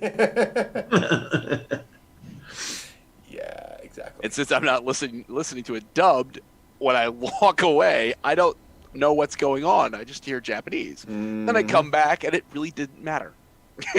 So that tells you. See, yeah. So it's not like Dead Leaves. So. Well, it still doesn't matter that much. Away from Dead Leaves. It's all flash and bright stuff moving around. Exactly. Causing seizures. Yeah. Totally. for if you had a baby that needed to be entertained, it's got a lot of primary colors moving on in there that would really keep them focused. It's good. Absolutely. Very true. Dead Leaves, the perfect babysitter. Right. Wow. No. Yeah. No. Dead Leaves, Jinro, Yeah. and then Akira, just to tie it all up. Yeah. And maybe End of Evangelion if you have some extra time. Because you don't want Child Protective Services to have not have a 4 series to write down on their report. Yeah. Give them something to give them something they need some time to write down. Like lots of different things. All right. Let me sneeze. Gesundheit. Thank you. And then, you know what? Stuff happened this week in anime history. Woohoo. Let's talk about this week in anime history. But first, I'm going to sneeze again. I can never do it slow enough to mute first. Now, is this seasonal allergy sneezing or just sneezing? Whoever knows, man. Because we are finally getting to spring. It's true. The crocuses and irises are blooming. There's things happening. Animals are mating. It's stuff going on. Yeah, exactly. Birds. Cicadas. Yeah, I keep seeing stupid stories about that. Like, oh, it's going to be the worst cicada thing ever. Like, they don't do anything. Will they get sucked into car engines or airplanes or something? I when they came out when I was a kid, they would come at you. Like if you got they run into you. They don't bite. At least as far as I've been told, they don't have mouth parts. They hatch and they die. Getting covered in cicadas that are all wriggling around you is not fun. I will say that much from experience. Sounds like an anime to me. I've seen that anime. Oh, the very rare non-tentacle variant. It's called Pupa. Wait a minute. The Island of Giant Insects. Oh, that's true. Not the other one too. Yeah. Too. Yep. That's very much a thing. Pupa. Oh boy. No. Yeah. No. This weekend Not anime enough bleach for that one. I actually kind of like Pupa, but that's just me. I never saw giant insects or pupa, so I'm okay without people getting mutilated by bugs. I'm okay.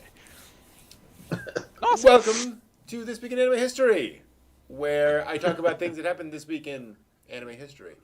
And we're going to start with March 11th, 1984, when a certain film called Nausicaa the Valley of Wind released in theaters in Japan. This was technically the adaptation of Hayao Miyazaki's manga, although he would then extend that manga much further than the plot in the anime series. And it was the first film made by what would eventually become Studio Ghibli. It actually wasn't Studio Ghibli yet. They would kind of incorporate a little bit after Nausicaa, but to actually create Studio Ghibli as we know it today. But yes, this was his first original film, and established his sort of street cred as an anime director who not only made movies but also made complex movies about social issues and themes like the environment and so forth and so on, while also being entertaining and action-y all the way through as well. So the beginning of Hayao Miyazaki's career in the sense of like big film director back in 1984. But also this week, we got a little anime series premiered in Japan. Ever heard of Sailor Moon? Does that sound familiar to anyone? Slightly. Yeah, something about girls who have magic or something. I don't know. I thought it was a U.S. Navy production. No, yeah. I'm out of the loop again. Yeah. Premiered in Japan on TV Asahi back on March 7th, 1992. The original Sailor Moon TV series, which was kind of a readaptation of a manga series by Naoki Takeuchi called Sailor V, which the anime staff actually came in and kind of reversioned and said we want to do a rethink on this basic premise, and came up with Sailor Moon instead, which led to there's a now very sad moment in Sailor V where so those familiar with Sailor Venus in Sailor Moon. Takeuchi originally started this magical girl series that was just about Venus as this like 12-year-old girl who becomes a magical girl. Very traditional magical girl plot. Okay. And then, like, partway through the manga, as they're negotiating about the anime series and coming up with this idea for this, multi-group series, I forget her name, but Venus as a girl is walking along the street, and Serena runs past her in the background. And she's like, "Oh, I wonder who that is. That's interesting." And you realize that is the first introduction of the character who will completely overshadow Venus, and will will become the popular character. And this girl will now fade into the background and just become a supporting character in that story. So it's kind of sad in retrospect that that's where everything shifted around. So was Sailor V not a team of magical girls? It Nope. was just one It was girl. Just the one girl. Just one. It was just a classic magical girl series. In fact, that was the thing. Let me switch back here real quick. That was what the anime staff came back to Takeuchi with. They said, "We want to apply the Power Rangers format to Magical Girl. We want to do the Super Sentai format of a team fighting. It would be a team of girls with magical powers." Oh wow! And so they said, "But we want kind of your aesthetic, your approach, and so forth. So can we do the same kind of idea, and then with this dingbat of a girl named Serena? Anyone who's seen Sailor Moon, you know what Serena's like. And that's how that all came about. And so Takeuchi said, "Okay, yep, I will kind of tie up Sailor V, and then relaunch Sailor Moon." So I mean that ended the Sailor V manga series entirely? As far as I know, there's one volume of Sailor V. Wow. Yeah. So I mean that's great success for that, but it's like as a single magical girl to like end that to then launch Sailor Moon. That's like that is kind of sad for Sailor V. Yeah, I know. And it's a cute, sweet little manga. She had her time in the sun, and then they sort of pushed her out of the way for Serena and Sailor Moon. You go over there. Yep. And it also kind of reversions things a little bit because she's like 12 or so in the original Sailor V. And so, although I believe in Sailor Moon, Sailor V is a thing. In the original manga of Sailor Moon, Sailor V is an extant character who is like a magical girl who's going around, doing cool things. Sailor Moon hears about this, think, "Oh, wouldn't it be awesome?" And then Luna shows up, and they start the whole plot. And then Sailor V, the girl who is Sailor V, shows up. So they kind of that is still kind of in the background of the Sailor Moon story, but very quickly it's like, but no one cares about that, basically, unfortunately. Sailor Scouts ahoy! Yep, but they did fine. I think it worked out. Like I think everyone involved. Yeah, No, just a little bit. The sadness of poor Sailor V, you kind of probably over the trillions of copies of of the DVD of the anime series, you probably will get over that with all the money from it. So slightly, hopefully.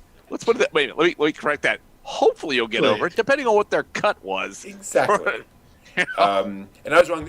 It was 3 volumes of Codename Sailor V before it got shut down. Wow. But someday. Yep. That's history. That's how the cookie crumbles sometimes. Yeah. I am now secretly looking through my anime stash to look for something I like that I can talk about because I forgot to pull anything off for tonight. Dead Leaves. Oh, no, sorry. Something I really like, Dead Leaves. And good night. Hey. And I'm seeing a lot of stuff that I probably already talked about before. Have I talked about Lensman? We've collectively talked about Lensman. Yeah. I'm not sure you've done the little, hi, this is the thing I like, and then let's see here. detail. So Let me see. I noted Agent Aeka. I don't remember Galaxy Frontline Yuna well enough to talk about it. Although it has an amazing ending. Ranma 1/2. I like Ranma 1/2. I don't adore it. It's one of those things where I will sit down and watch Ranma 1/2 anytime. I will enjoy enjoy my time, but it just never grabbed me that way. If you had to I've seen force some me of to it now. choose. If I had to choose, forced to choose between Maison and Koku or Ranma one half, and Maison and Koku would win out definitely. Yeah, nothing against it. It's just one of those shows that just never really grabbed me. I'm looking at Magical Play, but I don't know how to describe it. Magical Play? It is a magical girl parody series where they end up, where one entire episode is done in flat 3D. So the characters are 2D sprites, but rendered in a 3-dimensional environment, and the camera like spins around, so you see like their cardboard backing. It's a weird show. Wow. Yeah. There is a funny. Okay, yeah. Oh, that's spoilers. Okay, no. Again. So. All right, it's not really a spoiler. There is a later scene where several of the magical girls who are on some other planet that looks down on Earth, and they go to Earth and come back to their magical world, whatever. They are they get into a competition because they have these magical stars they can throw down to Earth, and people will wish on the magic stars, which is wonderful.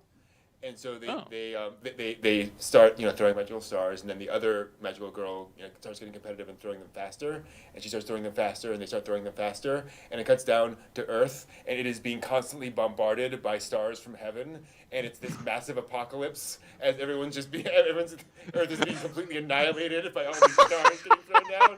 You come back to Wow. Earth, like, I'm gonna do it faster than you. Nice. So I wish this would stop. grant the wish, damn it. And obviously, it resets. It's not. And to give you an idea of how weird the show is, the main character is a magical girl who goes around in a giant fish. There's like a big red fish around her that is still alive. And it's kind of like her familiar, so it's a thing. And it is also her supplemental food source. Of course it She is. can chop pieces off of it. And he goes, ow! And then she eats piece of the fish that she's wearing. Yeah. Sushi on the go. Sushi on the go. Is she? Now you said she's wearing it. Yeah. Like it's not just like on her shoulder, No, like it's swimming. literally a costume she is wearing. The mouth.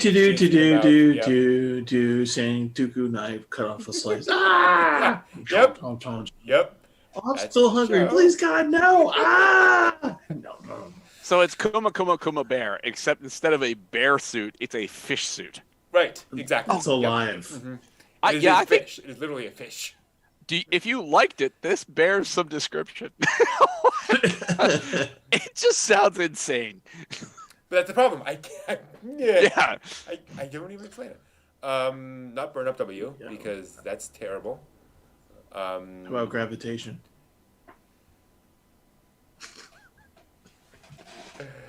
Oh boy. Gosh. I'm not doing David Ossie. Or Strawberry Panic. Strawberry Panic. Ichigo 100%. I think I've done David Ossie before, haven't I? I think I have. Yeah, I did. It's after 10, so I can talk about David Ossie, but I'm not going to. Let's see here. Gosh. Great teacher. F, A GTO. Tale of Memories. Oh! Good choice. You know what? Thank you. Yeah, that's going to be it. Me for the win. Melodies yet. Now, all I need to do is win the draft. Then I'm set. Exactly. And then I get a trip to Japan, There we which are. I'll pay for. Right. But I really don't get anything. Nuts to this. Yeah. All right. Boy, is F something to talk about. It's effed up. Hey. The thing is not really. And it's also interesting just as a visual novel adaptation. Okay. Wait for that to copy. We're going to talk about F. Wow. I had forgotten. Okay. Yep. Yep. I've still got F and whatever the other sequel to it. I've still got those on my Crunchy list. I've not gotten to them yet. Let me grab. Someday I will. I just need to move it to the appropriate place. Where does that go? Where does that go? Where does it want me to be? Okay. Oh, coming in from the right, down from the left. Exactly. Bounce to the left. Oh, that's weird. Okay. One sec. Okay. This is something I have to just kind of manually place. Alrighty. Cool. Let's do this thing. Woohoo. Hi. Welcome to Brent's Anime Recommendation Corner.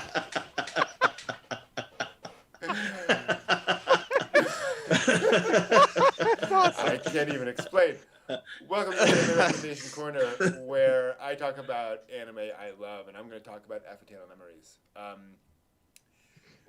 This is an adaptation of a very popular visual novel, and it was adapted by a staff that really treated this with respect, but also understood that anime is not a visual novel.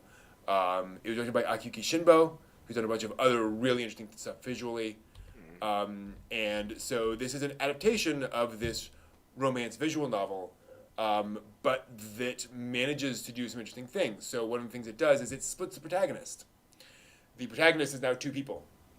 And you now see two different storylines. So it's basically adapting two different plot lines in the visual novels. You get to see two routes as it goes through.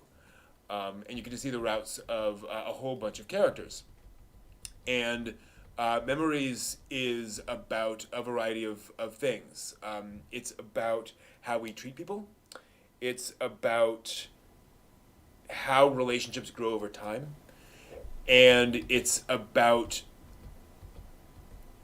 how we should behave in a lot of ways. And that's kind of what visual novels are often about, right? It's about, here's a situation, what should you do? And what I love about F is that you explore how these characters interact in a way that actually makes you aware of that in a strong way. What's also cool is that the main characters in this are more active.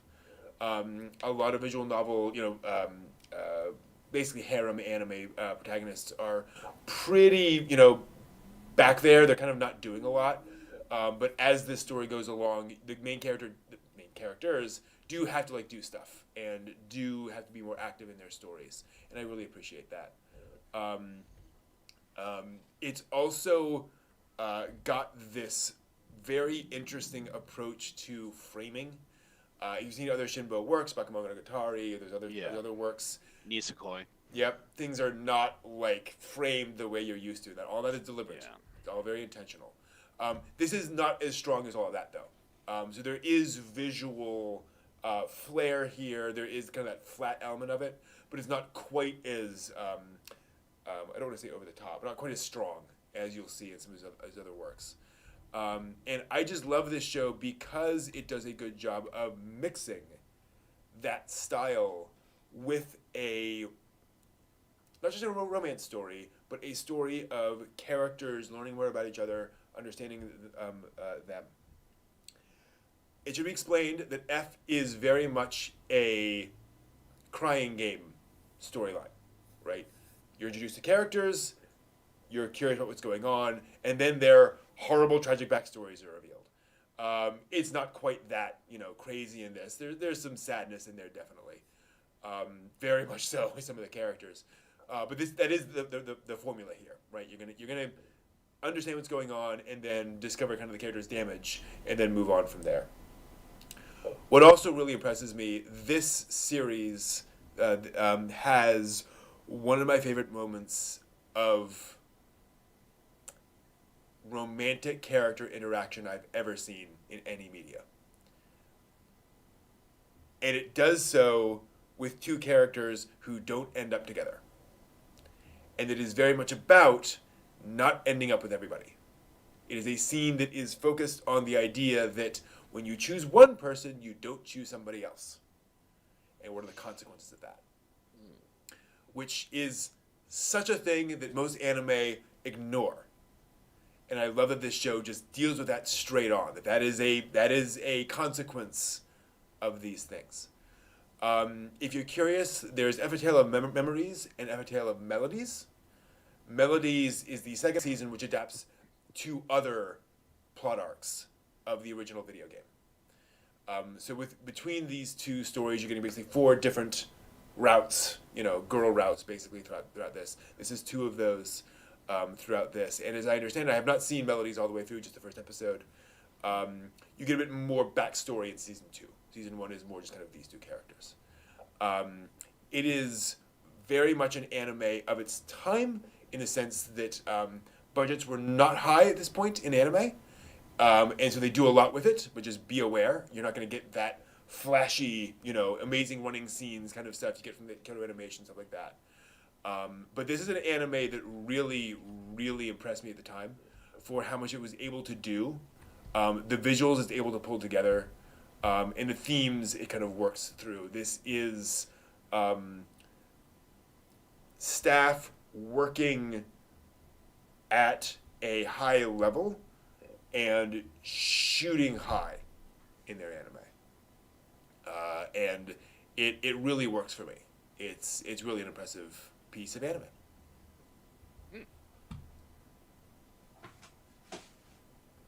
So that's that.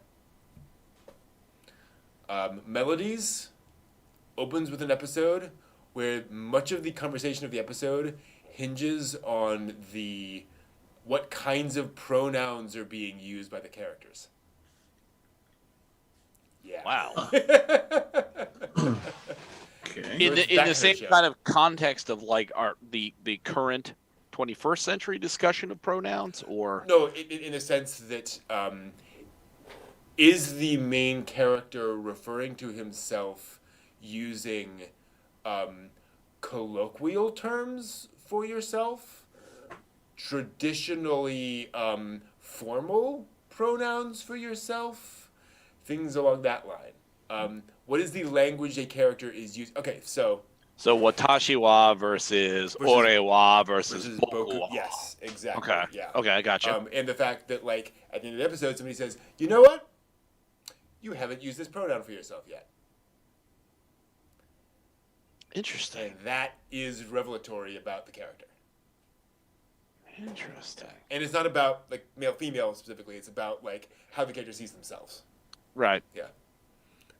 Well, I mean, that occasionally gets pointed out, and I can't. Obviously, this is another one of those things that's so obscure. I can't remember the anime specifically, but where a female character refers to herself, or at least she speaks saying "orewa," and it's just like, and that's the point of her saying that everybody's like, "You didn't say what?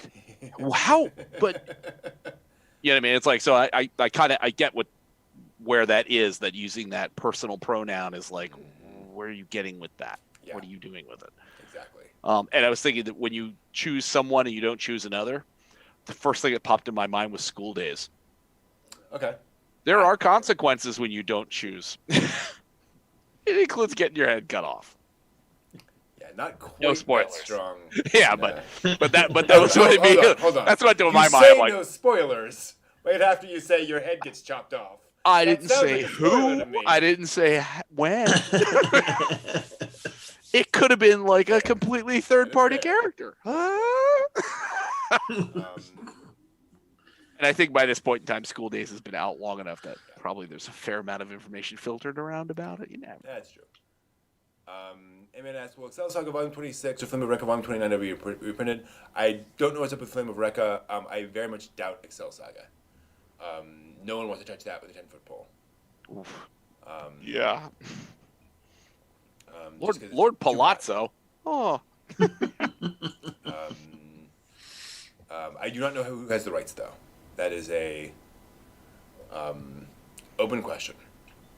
But I doubt even any other company would be interested in licensing it, given the nature of that content. That is very, very problematic to get out there in any kind of way that's going to make much money. Sadly, it's like Kite. I don't think we're gonna see a lot of releases of Kite, Right. or Mezzo, things like that. Where it's like, Well, what you've Yeah. got is as much as it's gonna get. So, kind of like, yeah, it's done its thing. Yeah.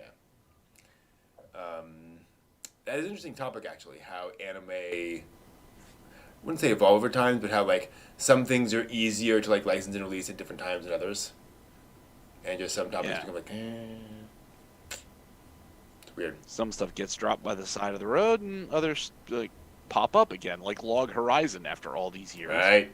Not that there's anything particularly controversial about it, but it's just Right. the flame that it was settled. It was a slow burning ember, and then now we get another season. Yeah. It's just like, okay. And yeah. apparently, that was more. I think we talked about this. That was more because of legal troubles.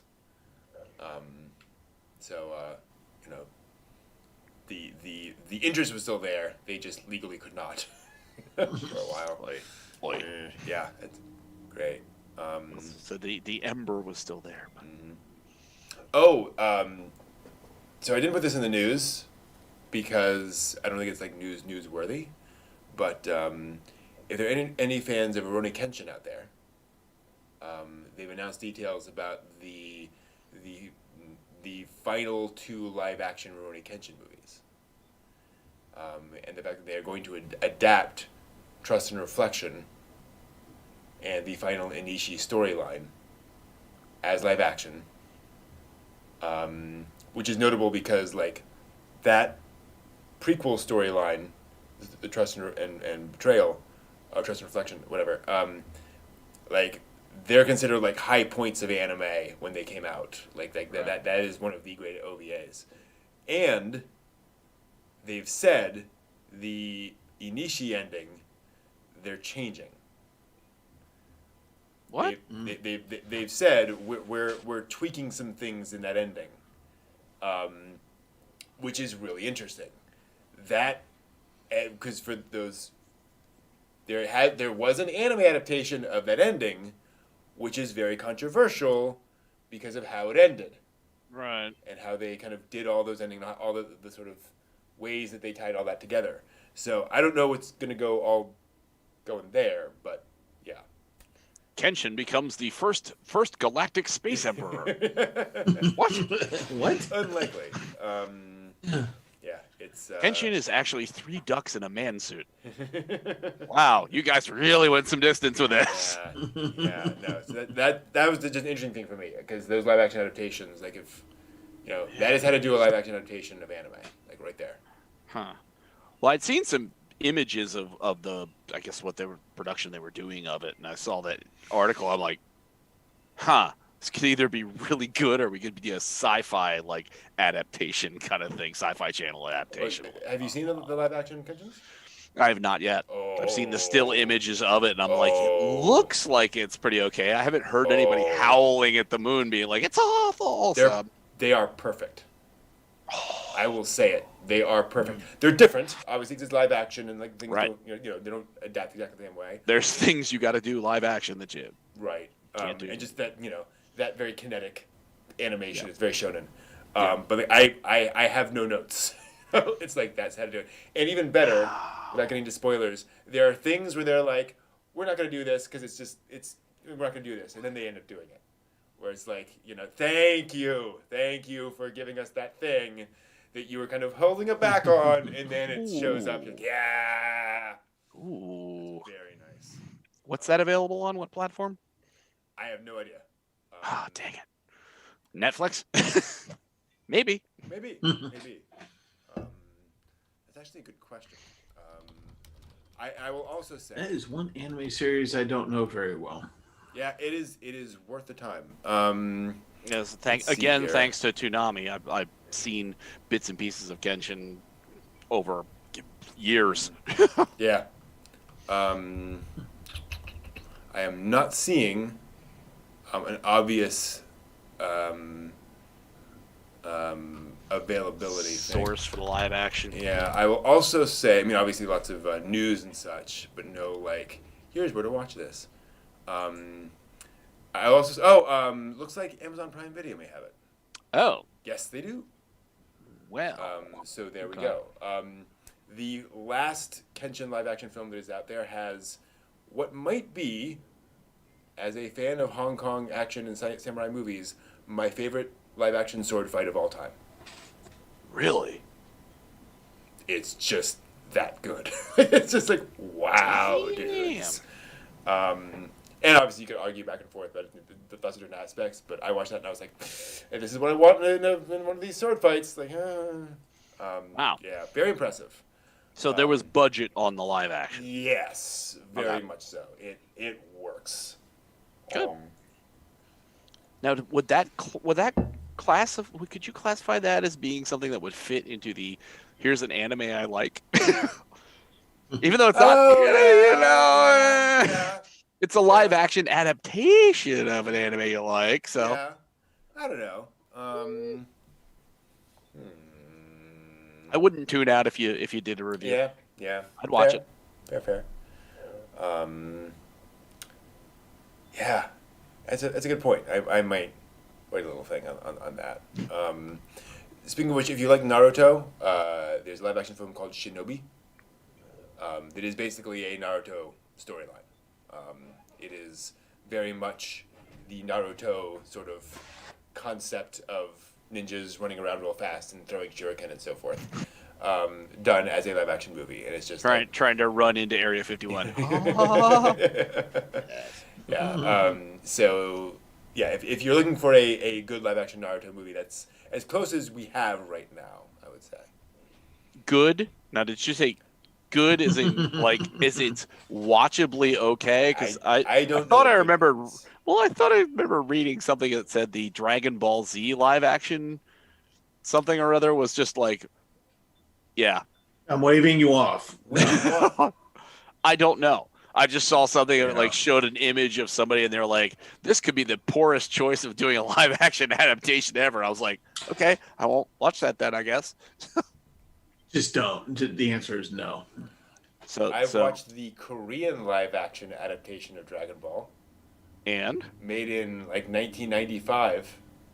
Mm-hmm. Oh, no, this was much more recent than that. Wow. Oh, yeah. Oh, that is a thing. That is worth. Okay. You're talking about, John, you're talking about the one. The Hollywood mode. Yeah, the Hollywood one that they did. Yeah. Yeah, I have not seen that. Yeah, don't. Yeah. Mm-hmm. Yeah. Dragon Ball: The Legend Begins, I believe, is the name of the Korean live-action adaptation of Dragon Ball that has about 1/10 the budget it needs.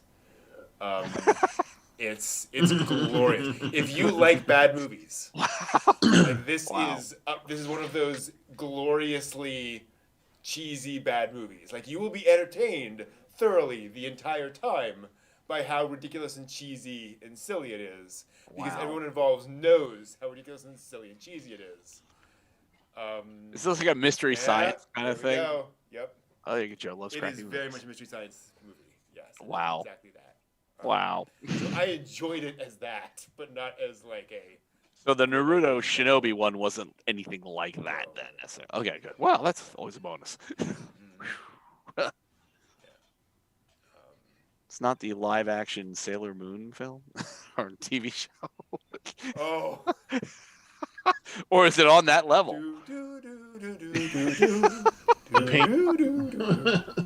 She's just a normal 16-year-old girl. Sailor Moon. Yeah. Yeah. Oh. What makes that video is all the laughter in the background. Both in the show and watching the show. Yes, exactly. Yeah. Like, there's so much joy. Congratulations, Ed Man, on getting back into UC Gundam. That's awesome. Woohoo! Gundam is awesome to watch. Getting back with Zeta Gundam episode 8. Yeah, Zeta bounces around a lot. Like, I wouldn't say quality-wise, but like what it's doing is a lot easier and harder to watch as the show goes on. Like, there are times where it's like, okay, yeah, the guy's a jerk. I get it. Yep, he's a jerk. Yep, I see he's a jerk. You're very much making it clear to me he's a jerk. I got it. He's a jerk. But it does. Is he a jerk? Is he a jerk? Is he a jerk? Yeah, he's a jerk. Okay. Okay. Yeah, that must have been a fun storyboard meeting. We need to emphasize this. Let's do it like forever, and then they'll really get the idea. And in fairness, like, Zeta Gundam does this really neat thing where it spends a lot of time with characters who seem very tropey and then explains their trope. Like, it reveals how psychologically you could actually get there with a reasonably, like, realistic human being. Oh. Yeah. So, like, and I'm forgetting the guy's name, but the sort of the main pilot, bad guy antagonist against the main character, he kind of the typical jerky Xeon bad guy, right? The, self-important guy. But over time, like, you see, oh, here's his damage, here's what's happened to him, here's what's happening to him now that's driving him to these behaviors, and he becomes a much more, like, that guy has been at companies I've worked for in the past, right? Like, I recognize that guy now, It's like, yeah, yeah. So he goes from being a ridiculous trope to being a sort of fleshed out character. Mm-hmm. Yeah. Interesting. And they do that for basically all of the characters in the show. Wow. Great things about Zeta. Yeah, Zeta is That's one a of those lot of shows- groundwork. Yeah, 50 episodes, man. Yikes. It's the one thing Zeta does that's really remarkable, among other things. Like, it interweaves all of these stories, and it doesn't feel like it at the time. You just feel like you're watching this, giant robots show, and then at the end you're like, damn, like, you covered a lot of ground with all these characters. Like, I see where they're all coming from. I see where they got there, and oh my god, that ending! I need to sit down and have a drink. Ow. Yeah. That's where Steve, our purveyor of fine spirits Yes, and things, exactly. comes into play. I'll never forget. I was at Star City talking to Phil. Phil loves anime with dark storylines. Yes, You he know. does. And we were talking about Zeta Gundam. He said, "What's the thing about Zeta Gundam?" And I talked about it a bit, and I said, "I also believe Zeta Gundam has probably the darkest ending I've ever seen in anime." And he went, "Oh!" And just wrote it down. Higurashi, You're right. Mirai Nikki, Zeta Gundam. And to be fair, for those curious, when I say dark, I don't mean in the sense of, like, necessarily, like, the Earth's population is killed off. Just the tone is very dark of that ending. It's a very, serious dark ending. But yeah. And man, I would say be aware that it's one of those things that people will overhype it. It won't feel like that amazing at the time. Get through it, and you'll appreciate what it was going through. I don't like Zeta Gundam is not my favorite favorite Gundam by any stretch. It's not like, oh my gosh, this was the most amazing thing. It's just one of those things where, oh yeah, like this in retrospect, this was well crafted. It's appreciated. Yeah, and Chonsky, you're absolutely right. The Double Zeta is really gets going once you kind of get past the comedy. The comedy's not bad. It's just the comedy kind of distracts from the stuff that's going on. Yeah. Anyway. Scooby-Doo and Shaggy comedy isn't appreciated, but it has purpose. Kinda. Gotcha. Yeah. There's some surprisingly goofy moments in the first few episodes of Double Zeta Gundam, and it's like, after what I've just been through, This was not what I was looking for. Yeah, this is weird. Like, break throwing chickens at people. Okay, all right. That's a thing now. Oh boy, there you Yeah, go. it's weird. Choices were made. Yeah. Exactly the Chelsea. The transition in mood is very, very jarring, but it evens out. Great moments in Double Zeta. Oh my gosh. But anyway, I do have a question.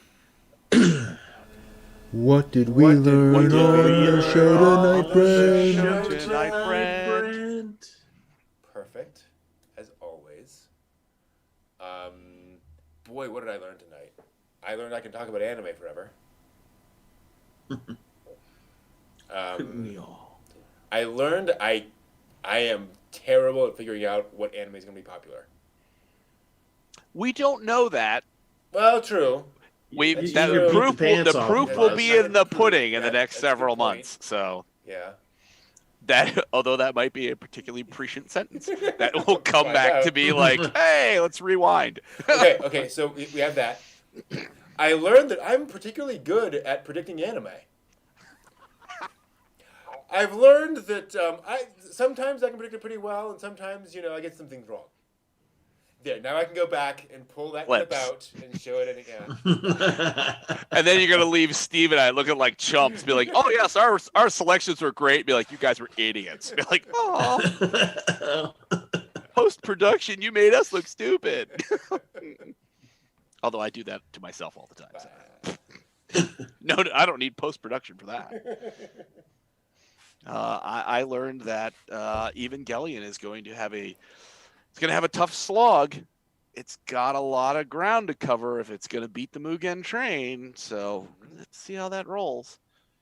And yes, there's a lot of anime to talk about. Just even in the trying to figure out what anime you like. It's like as you're looking through everything, it's like, wow, Brent, you've seen a lot of anime. And I still feel like I'm behind. Steve, what about you? What have I learned? What have I learned? What do I ever learn? What can I learn?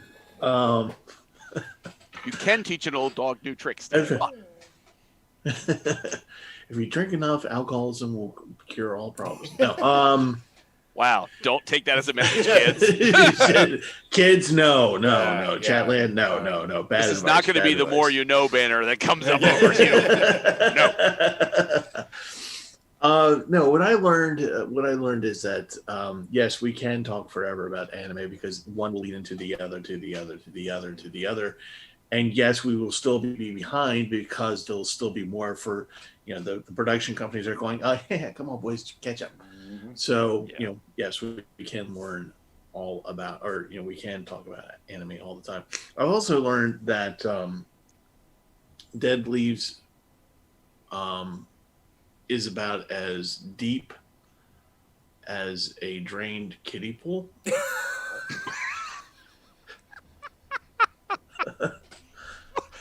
Wow. I think that might be the first time I've ever heard that. That's amazing. As deep as a drained kiddie dear. bowl. Oh, Wow. dear. Oh. Wow. Oofa. And, Wow. and that is if nothing else is what I've learned tonight. Wow. I gotta remember that. That's going in the bag. Kudos, Steve. Yeah. Kudos. Thank you. Brilliant. Wow. As a reminder, next week is OnCon 03. Yes, it is. So next weekend, I'll be streaming all day Saturday, showing a whole bunch of panels, doing a bunch of giveaways. There will be a SciTube stream, or a SciTube anime channel, and I'll be streaming on Twitch a whole bunch of official Nozomi Entertainment anime. So you'll be able to watch a bunch of anime straight from the source over on twitch.tv/geekarchaeology. Head over to geekarchaeology.com/oncon for all the deets. And it'll just be streaming free live here on the YouTube channel all day. If y'all are interested in that. And we'll be watching the anime film Spriggan from 1998 over on the SciTube that day, and then talking about it during the weekly dig. Over The weekly on- gig. Yeah, it kind of is a weekly gig at this point, isn't it? Yes, it is. Yeah, and that'll be the plan. So it should be interesting. Spriggan is the last 100% cell animated anime ever made. I'm sorry, cell animated colored production, non-digital anime made, i.e. no digital coloring, no digital editing, no digital anything. It was all done using traditional animation techniques. Hand-drawn ink and coloring. Yep, all that stuff. What do they call the Multi-plane camera. multiplay camera? Thank you. Yep, all that stuff is all physical, traditional. What year? 98. Really? Yeah, and they paid through the nose to do that. Like, it was very expensive to do that at the time. But they wanted to do that thing. So we will see you all then, hopefully, and that will be the plan. So that'll be it for us for tonight. Thank you all so much. It's fun as always, and we Thank will you, see thank you you. all next week. Arigatou gozaimasu. Arigatou gozaimasu. And until next time, watch more anime. Jane, oyasumi nasai. And the Baron. Baron.